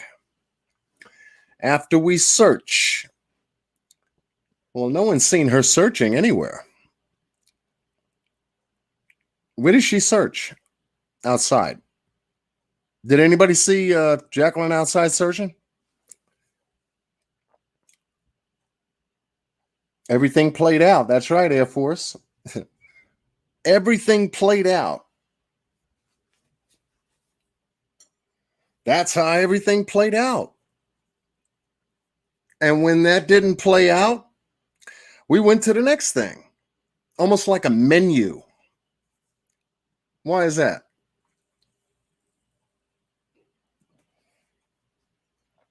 You know why that was? You know why, how everything played out? Because the boys were never there.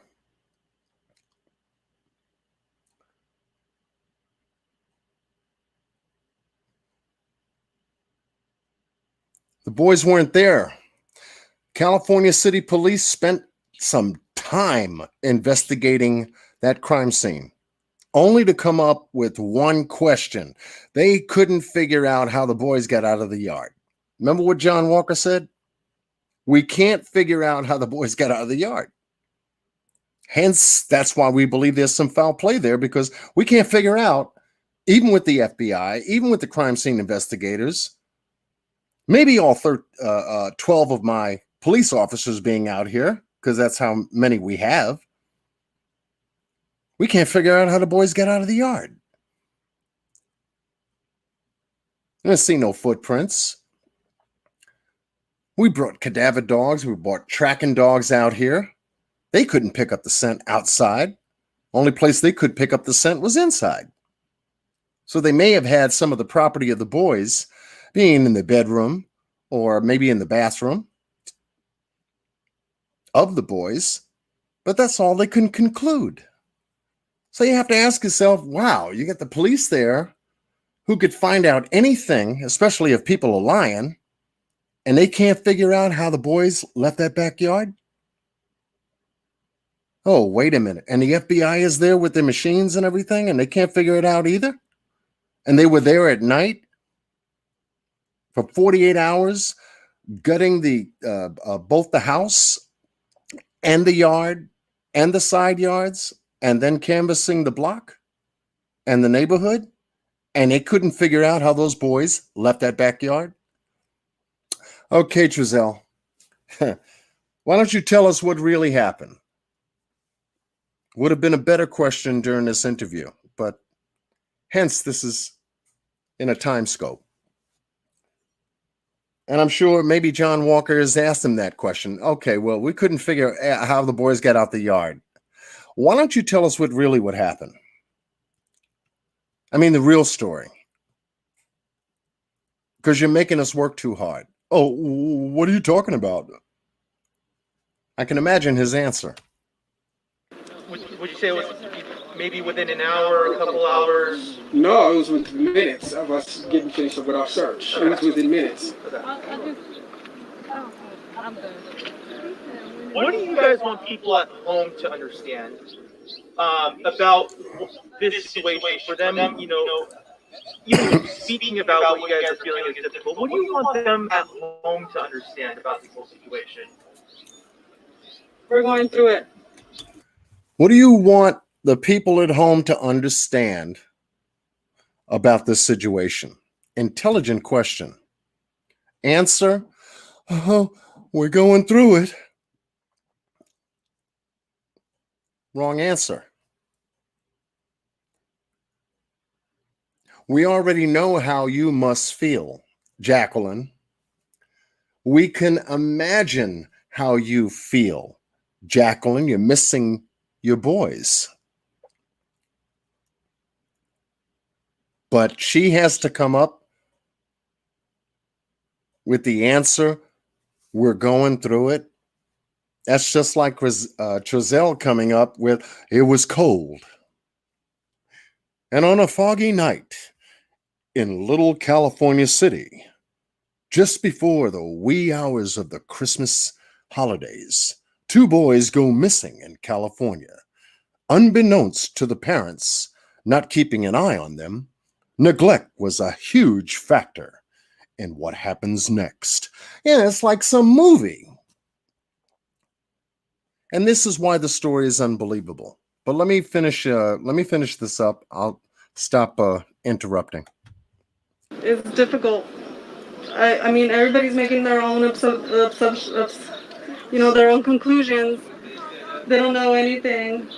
We're not sure like everything. We're not sure. We said what we knew, and if anybody has seen them, uh, or anything, please call the police department. Would you be willing to provide pictures, or do you have any? They, I have older pictures.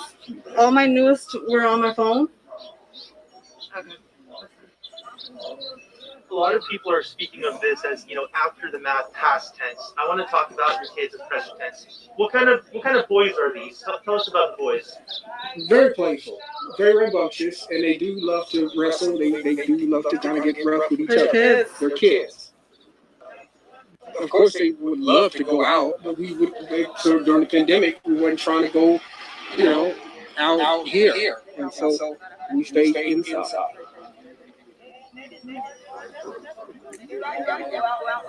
Yes. Yeah, we searched before we called cops.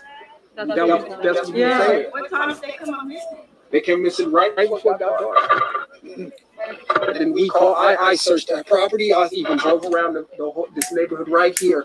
I even talked to a gentleman on that side, on those streets over there. I said, "Did you see some little black kids?" And that way looking for them. That's the way I was gonna come. But when I came back home, I decided to call the cops because it was dark.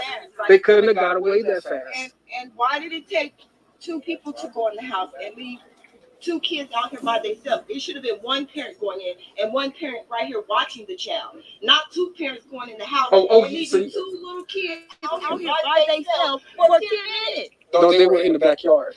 And the back gate was open. Out the backyard. And the back gate was open, and I was getting wood So from you this guys lot here. did unresponsible, left the gate open, left some little kids outside with the gate open. All right.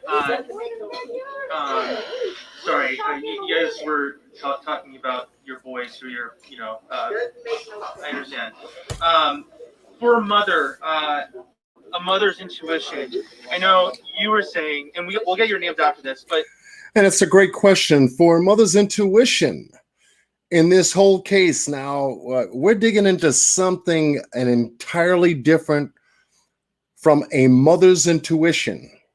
Okay, and I want to welcome a couple of people to the chat. Everyday Shenanigans. Angela, how are you? That's who I've been hanging out with. At least a couple of her past lives. I think I did a live with you, Angela. And that is one woman that will not let the truth get away from her. She will shake it, she will bake it, she will make it all the way until, yo, if you ain't telling me the truth, get out my face. Everyday Shenanigans. Amen. Definitely. That's right. You can sit up there and laugh. That's right. Now you're on my channel. You on my flight. I put you in first class. You see where Crystal Moore is tonight, right? I put her in first class quick.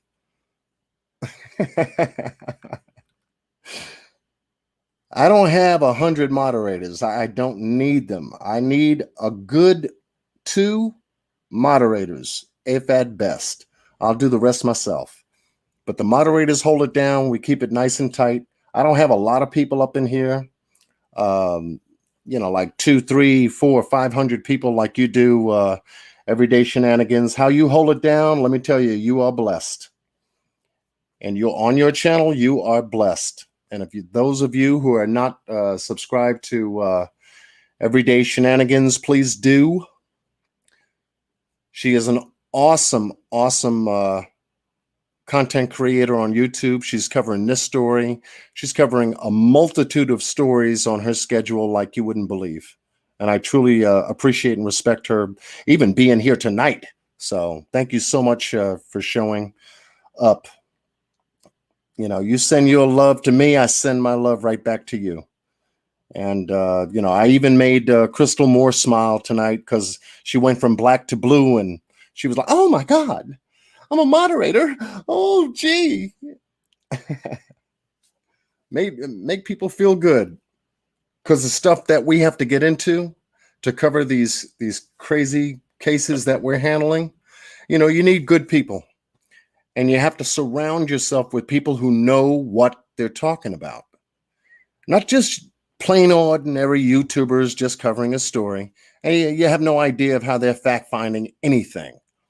But YouTubers that are right there, they're doing their own research, they're doing their own fact-finding. And if they need receipts, they can pop them right up on you. They can give them to you solid, as it should be. But here, going back to Trezell and Jacqueline, they're faltering in this interview. They have a feeling that they're not getting their point across. The reporters are becoming skeptical, and skeptical in a way to where we get to see how skeptical they really become. Somebody takes over this interview, and I've never seen that happen on any news conference that, whether it's missing person or someone ending up dead or police are doing a or whatever. But I've never seen what you're about to see. And this is what startled me because I said, wait a minute, now this is unusual. Now remember, this interview was taken and captured and posted on Crenshaw Incorporated's channel. And God bless her for doing so because we get to see the uncut raw version of this interview. So let me continue and we'll see what we're getting into because this is all we really need to say what we got to say tonight. You were saying how you feel like they're in this area. Do you feel the same way? And what is the intuition? What is the sense you get? What do you think happened to your boys? Do you think someone took them? Do you think they're lost? Do you think Yeah, definitely. I definitely know they're not walking around. They're not that kind. They do not just roam around. These patches. They definitely, I think definitely would have been picked up or something. I think definitely they were picked up or something. Now, whether Jacqueline realizes how the word definitely is defined in the dictionary, she definitely needs to look at the dictionary to find out what the word definitely means. Because she definitely believes that somebody picked those kids up, which makes us definitely believe that she definitely said that she believes those boys were definitely picked up. And if they were, Jacqueline, picked up by whom? You didn't finish your statement. Was it the biological family? Was it a neighbor? Was it an Uber driver? Was it someone walking a dog? Was it the cat, the rat, the fat old lady with the green straw hat? Who? If you believe definitely that these kids were picked up by somebody. Never gives it to us, just lets us hang. And so that's what this whole interview did. It gave us something, but left us hanging all the way through it. Like I said, Trezell started it off saying it was cold. Like some old fairy tale story, bedtime story that he was about to tell us. And that's what this is, folks. It's a bedtime story. We were supposed to believe it. We were supposed to buy it, but we didn't. California City Police Department checked that story out by doing the investigation that they were equipped to do, and they didn't buy it. Bakersfield Police Department picked up on it and said, you know something?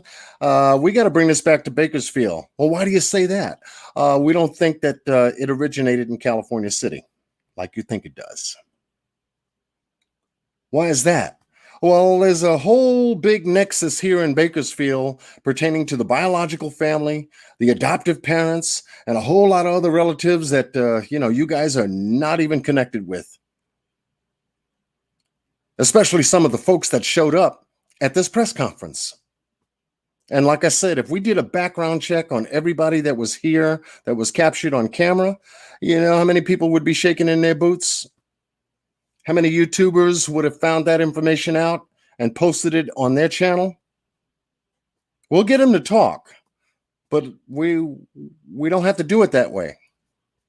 But I guarantee you that there are channel holders on YouTube that will invest money to do background checks on every single person that was there at this news conference and shake it right from the tree. I know a couple who already did that and are working on that. Don't let it get to the point to where if we're going to go after your laundry, we're going to find out how stink the drawers are. Because that's what Trezell and Jacqueline are doing. They wanted to thank everybody in their drawers who came out and search for those boys, is the way they're acting. Don't let us get in your drawers. Time is ticking, and it's ticking out. Let's finish up. That was my Have assumption. they ever taken off of the No. No. No. Never taken off No. You guys are new to Cal City, right? Yep. How long have you guys been living here? It's 3 months.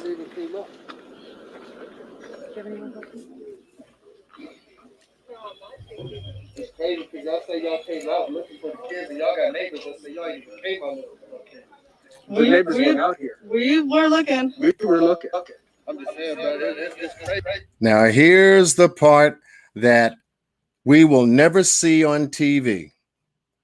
The transition between the primary speakers of this press conference now moves over to people on the side of this press conference that have no relation to the press conference whatsoever, that did it for me.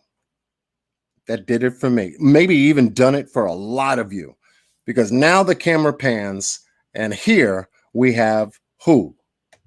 Crazy, bro. I got kids of my own. Where do you live? The little boys that y'all raised, them is my I biological family. understand you, I bro. don't leave kids Oh, no. outside. And I understand. I have 3 9 and 4 kids. year old. I have 9 kids. But there's There's outside in no the backyard way and I I'm was gonna watching leave my kids unattended, 3 not and even 4 year for old. a minute. Like, sit here, you sit We get that. We get it. Bro. They're in the We backyard. feel You it. don't even look like you worried, But son. you said the I've- gate. I've so been- why would I've been okay? going Y'all know through it y'all all finna, that y'all 2 know y'all days. finna go inside the house, right? Y'all are both right? No. Okay, y'all Yeah, they are adults, too. right? Shut the gate. Shut the gate. Go in the house. Why did it take both of y'all to go in the house and leave them outside by themselves? I understand that.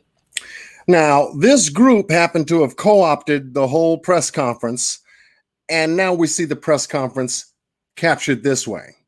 We've got a number of people standing here, all later identified as biological family.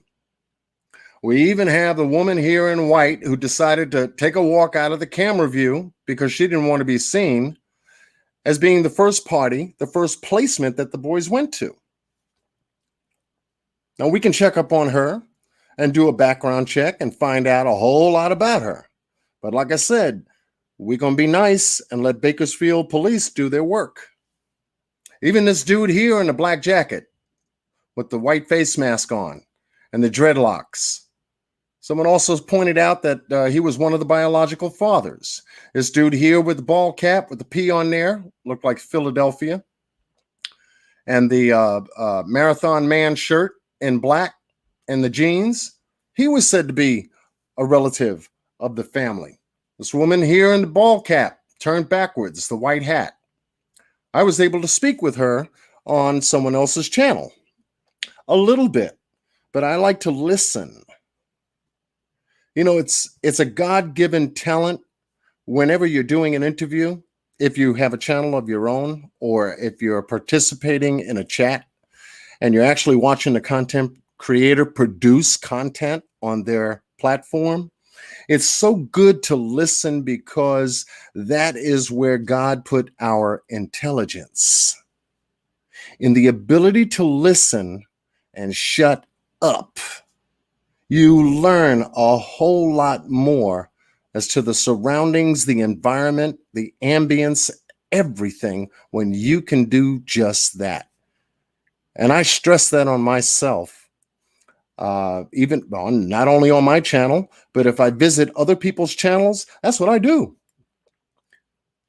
I don't offer up a lot if I'm still investigating it. I can only give you a peripheral sense as to what I've been able to cover. Now, if I know what it is that I covered, then I can give it to you straight up, 1,000. But if I haven't covered it yet, you won't hear a word from me. I'll just sit back in the cut. That's how I am. A number of content creators that I have visited over the past couple of weeks do the same thing. Lady Queen, welcome. I seen you pop in here. She does the same thing. She's an intelligent content creator that has her fist wrapped around some good stuff. Angela, an everyday shenanigans, intelligent content creator, has got her fist wrapped around the stuff. And all she's doing is listening and waiting. And I ask a question. She asks the question, wait for the answer, and then she knows what box you belong in. So you got to be careful. You got to be careful. And in this particular situation that we find Jacqueline and Giselle in, they weren't careful. And these folks decided to co-opt the interview. Let's continue.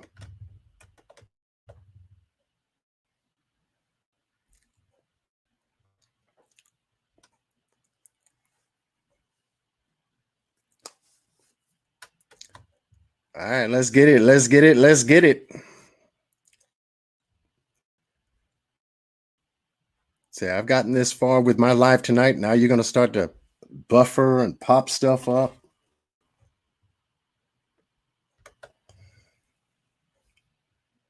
Oh, Lord. Oh, yeah. Okay.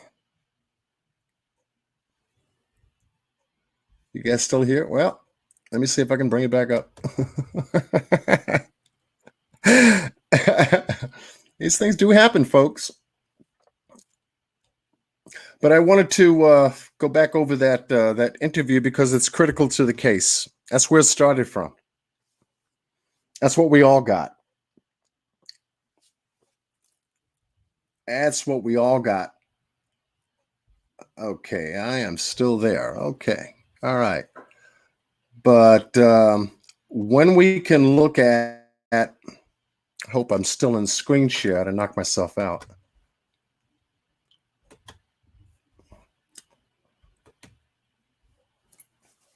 We know point blank what this is all about. When we can take a look at Classic and Cincere and what has happened to them in relation to their foster parents, in relation to the adoptive parents, in relation to the biological parent, that all of this other stuff has happened to, who hurts the most in all of this? These boys right here do. They didn't ask to be here at all. But they're here. I believe they're still here. They were taken. Somebody's got them. They don't know what to do just yet, right now, this very moment, this very minute.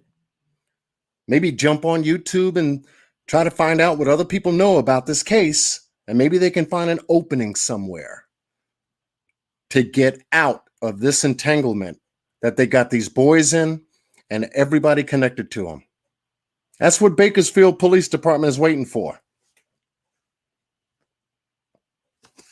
If you want out of that position, well, let's go. Let's get these boys back. Because we're tired of asking the question, where are the boys?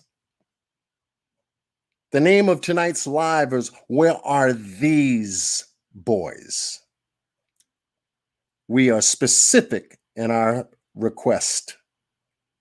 And if you know where they are, and if you ever come across one of our videos covering this case, you better find a way out. Because in the long term, the longer you let this case go on, further deeper your life is going to be. Underneath the ground? No. I think even further than that. But if you can find a way out of releasing these boys from wherever they are, whether they're together or separate, all you got to do is either take them back to their mother, which is Ryan Dean,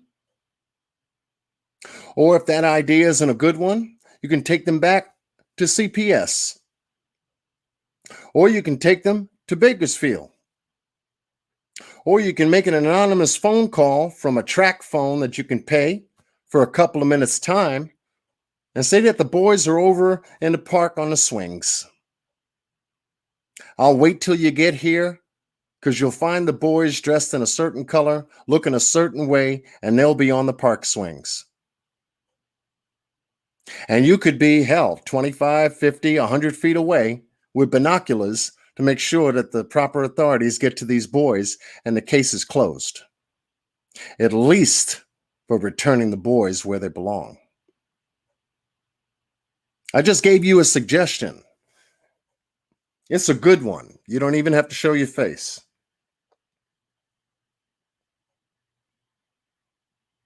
Hopefully they hear me. And hopefully they hear Angela. And hopefully they hear Lady Queen. And hopefully they hear Crenshaw Incorporated, Roro, AV Watchmen, AV News Crew, and a host of other content creators shouting that same word. Don't let this go any further. Don't let us start digging in your drawers and putting out your dirty laundry on YouTube, because we can. Fair use says so. Don't let this go to Facebook, because Facebook will allow it too. It may take it down, but if word gets out, we can permeate the whole social media network with your stuff. Let them boys go. Bring them back and put them back where they rightfully belong, with their own lives, with people who love them, and people that'll take care of them and help them out of the psychological damage that you guys have put on them almost for the last 6 months. And that's right, John Q said so. He's right. Maybe we ought to figure out a way on giving these boys back, because we're not getting nothing for it. We can't get the reward money because we'd have to identify ourselves. We can't go there. Yeah, just turn them over. Let's stop these boys from being missing already and move on, because we got a lot of other cases to deal with that involve children, and in such a way with people. It behooves us all to figure out why adults think the way they do. But once again, going back to the beginning of my live, this is what we're looking at. Nature of thinking, or the lack thereof. In a lot of these cases, it's the lack thereof. Nothing is ever planned right. Nothing ever goes right. Words don't even come out right. Emotions don't even flow right. People can't even get it together right. And yet you would take a chance on involving young children that have nothing to do with your craziness and ruin and mess up their lives with your nonsense because there's a motive involved? Whether it's one for money or one for pride, flush it. Flush it. Because it doesn't work. And it will never work. That's who we're talking about here. Classic and Cincere. And as for Philip and Wanda West, well, we already know how much work you guys put into looking for the boys. Just look at the players, folks. Watch the actions. Watch what's said, and then watch what's done. you'll find out that the biggest part of this case is not only what's said, not only what's done, but what's not done. I showed you a picture of Philip West walking with Trezell West down the street, covered with a face mask, covered in a hat and a black coat. Yeah, I thought it was a part 3 of the movie Shaft. All he needed was the music walking down the street with the dog Chalk. Didn't say a word, didn't look over to A.V. Watchman when he was asking, aren't you going to help us search for the boys? You remember that, Philip? I do. You never said a word. Never looked his way. Not once. My father used to say, what you do speaks so loud. What you say, I can't understand. What you do speaks so loud. What you say, I just can't understand. I'm keeping it real tonight, folks, because that's as solid as it gets. And so that's what we're watching. What people do speaks so loud. What they're saying, we all can't understand. We're trying to. We are really trying to, but we can't. Because the actions are not matching the words. Congruency is incongruent. The geographical area between Bakersfield and California City is about 62 minutes, give or take 65 minutes by car, which would give us about an hour and 10, 15-minute ride one way. Just one. Could anything have happened between Bakersfield and California City?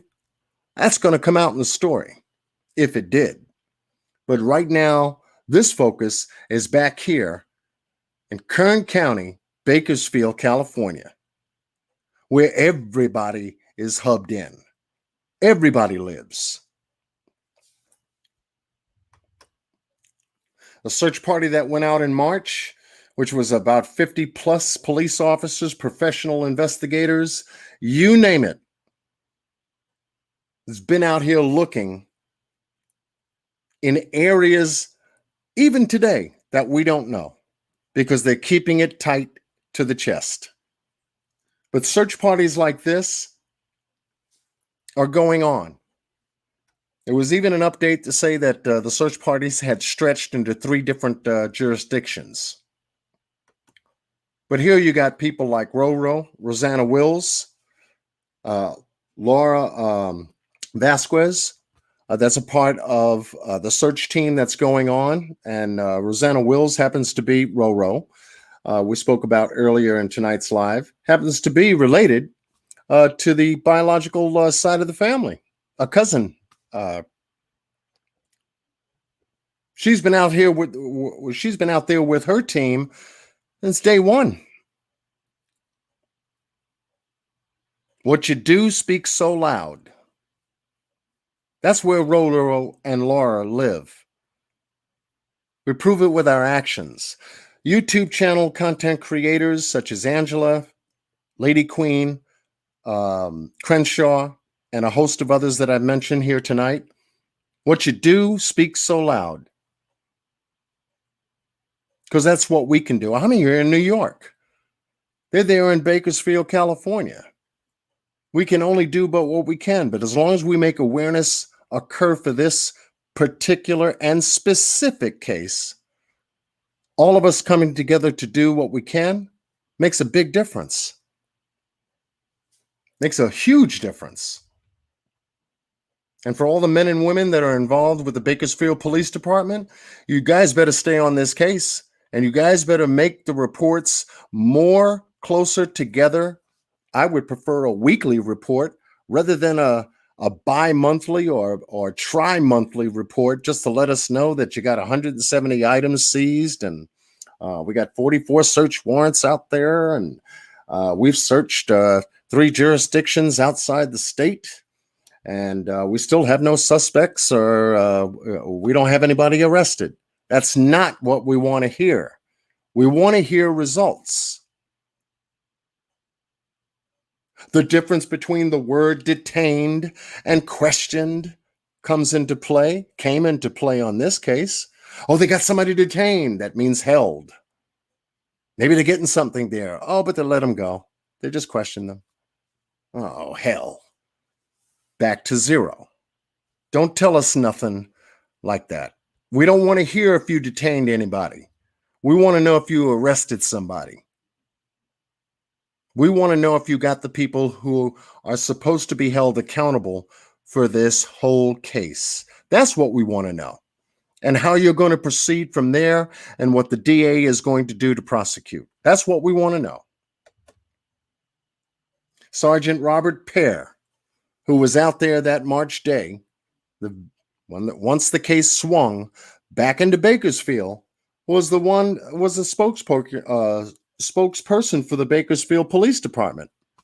Told us the same thing that they've told us all along. If you have any information, please call our tip line. We can't really reveal anything. And yada, yada, yada. We're tired of hearing that too. We heard you the first time. Come up with something better, something different, something we haven't heard. Zero in on the people that you believe is involved in this, Sergeant Pear. My words to him.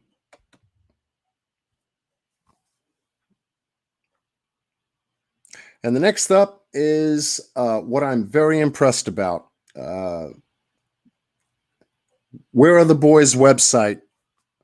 I think it was released a couple of days ago. Crenshaw did a walkthrough video of the new website that was just released, just in time for Cincere. I think it was Classic or Cincere's birthday, which is June 11th. And there's going to be a very, very big celebration come this Friday, which is going to be held for the boys, especially the birthday boy.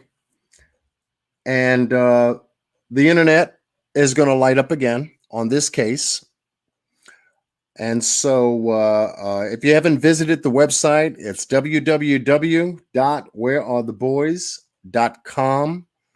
You can sign the birthday card. There's some additional information on there on how to stay in contact with the team that's put up the website. There's a host and variety of information pertaining to upcoming events. I think they did a very good job. They kept it very user-friendly and very simple. I went there a couple of times and I was impressed. And I'm also impressed by the folks behind this website. Also, Lady Queen will be doing a celebration on her channel pertaining to the boys. I will also wanted to mention that. She's been popping in and out on her lives, just giving us a little bit of an idea and taste as to what she's putting together. It's going to be pretty big where she is out of the Philadelphia area in the Northeast, and a host of others. And so as I get this information, I'll put it out on my channel. I may be coming back again within the next 48 to 72 hours, depending on how my schedule works this week. I'm in contact with Lady Queen directly and a number of other content creators working on the case up until we get to Friday. So it's going to be a very big celebration all the way around. And all it's basically there to do is to keep our eyes focused and very specific on where are these boys. We want them home. It's time. It's almost 6 months. That's enough. We want positive closure to this case for both the biological family and the adoptive family. But more for certain, the boys themselves. The boys themselves. As I said before in my live, do you feel me? Do you understand what I mean? I'm not going to say, do you hear me? That anybody can do. But do you understand what tonight's live is all about? Where are these boys? Is the question. We want to stop asking that question by knowing that they're home. That's it. That's it. And everyone who's followed this case wants that same result. The biological family wants that result. The adoptive family wants that result. Well, if you want that result, get off your ass and get something else done and stop doing what you already have done, which is not anything that we've seen you do, and start acting like you want these boys back. Stop the social media stuff, all that foghorn stuff, and you can't see anything, more or less say anything, and start showing us, the channel holders, the people on Facebook, everyone who's involved and connected with this story, that you guys are serious about finding these boys. That's where I'm coming from. We've never seen a case like this. Oh, we want the boys back home, and oh, we miss them so much, and oh, well, could you please return them and all that? We shouldn't be talking about that right now. Let's just get the job done. Whoever's got them, release them so they can be back home with people who will take care of them, whoever that's going to be, and people who will love them for who they are and help them through this psychological mirage you guys have built up into their psychics. And whatever kind of therapy they're going to need and whatever kind of additional medical attention that they're going to need from this whole fiasco. Let's just hope and pray that they can sweep a lot of this stuff out from their system. But the only way that's going to happen is if they come back home. That's the only way it's going to happen. So please give them the freedom to at least get from that point you release them to that point where they can begin their lives, their young lives, to heal.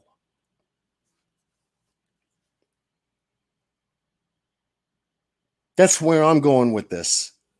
That's the only place it has to go. What do you think? What do you think? What do you think?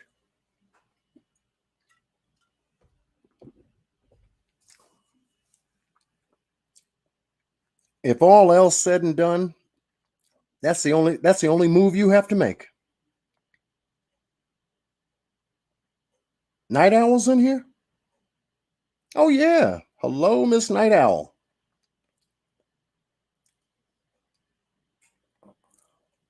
Miss Night Owl, you see Crystal Moore is a part of John Q's family over here.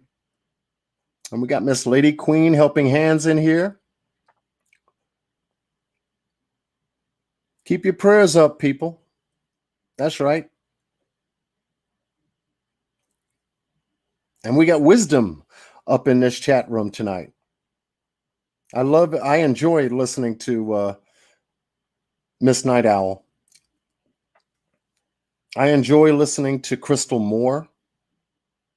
I enjoy listening to Angela from Everyday Shenanigans. I enjoy listening to Lady Queen on her channel pertaining to the boys. Crenshaw, A.B. Watchman, LV, United We Stand, and a host of others. Because those are the real people I want to be with, digging down in the trenches, using brain power, using physical power. Sometimes we use financial power just to get this job done. We're not here to solve the case. This is not a case to solve. It's a case to resolve. The whodunit, the where, and all, that's going to be all taken care of by the legal department. Whoever's going to handle it's going to do that job. All we want is the resolution to it. That's it. We want the resolution to it. Resolution for the boys should be a hashtag. We're tired of asking, where are these boys? Where are the boys? Hashtag resolution for the boys.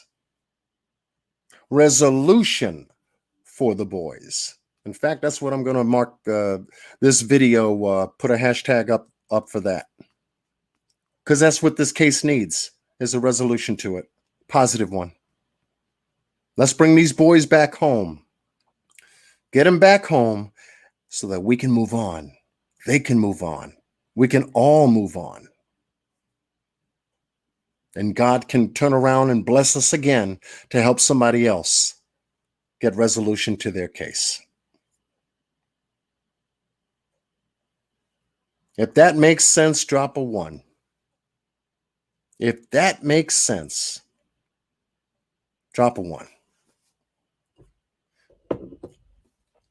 I'm going to come back over here. Let's see where I am.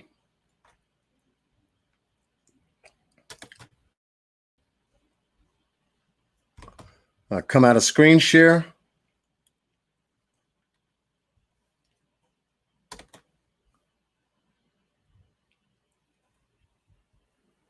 Oh, let me see what my time is. Okay.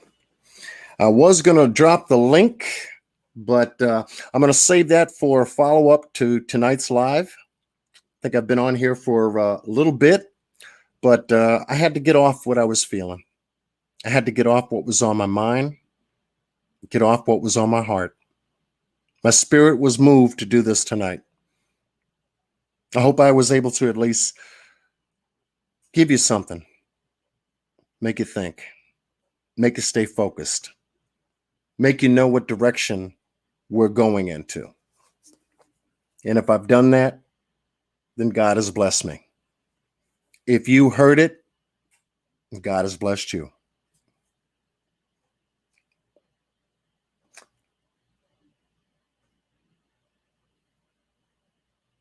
And for those of you who are coming in late, I will leave the live posted on my channel so that this way you can catch up.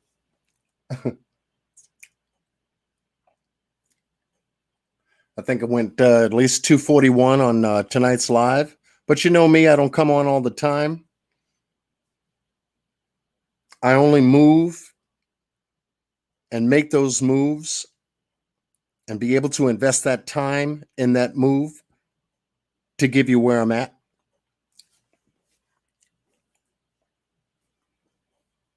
To give you where I'm coming from. Because you know when you come here, you're going to get what it is you really need. And hopefully all I basically did was strike a match, light a fuse, and a candle, and get them both started at the same time. Because the rest of this week is going to be very interesting for all of us. We've got a birthday coming up on June 11th. That's going to be a very big celebration. And hopefully, maybe, just maybe, we may get some good news. Hopefully this video reaches a lot of different people that I've talked about tonight.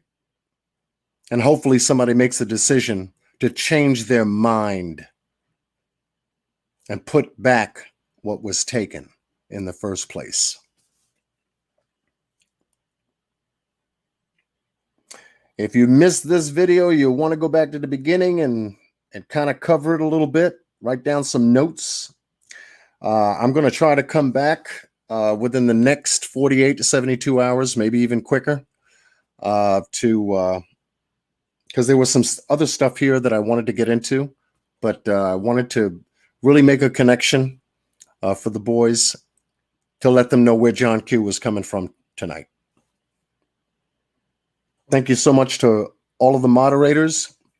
Congratulations, Miss Crystal Moore, for joining the John Q channel family.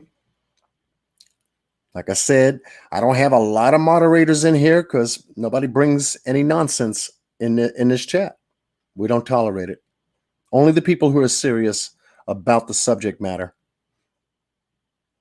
That's it. That's it. So, Queen B, I see you in here.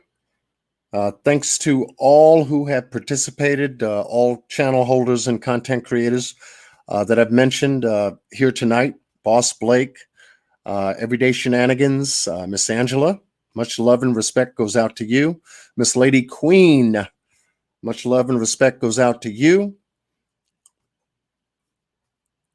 Special thanks goes out to Crystal Moore for holding it down, Vanessa Jones for holding it down, Boss Blake for holding it down, and a lot of the folks that love to hear what John Q has got to say on cases like this. Thank you so much for being with me tonight.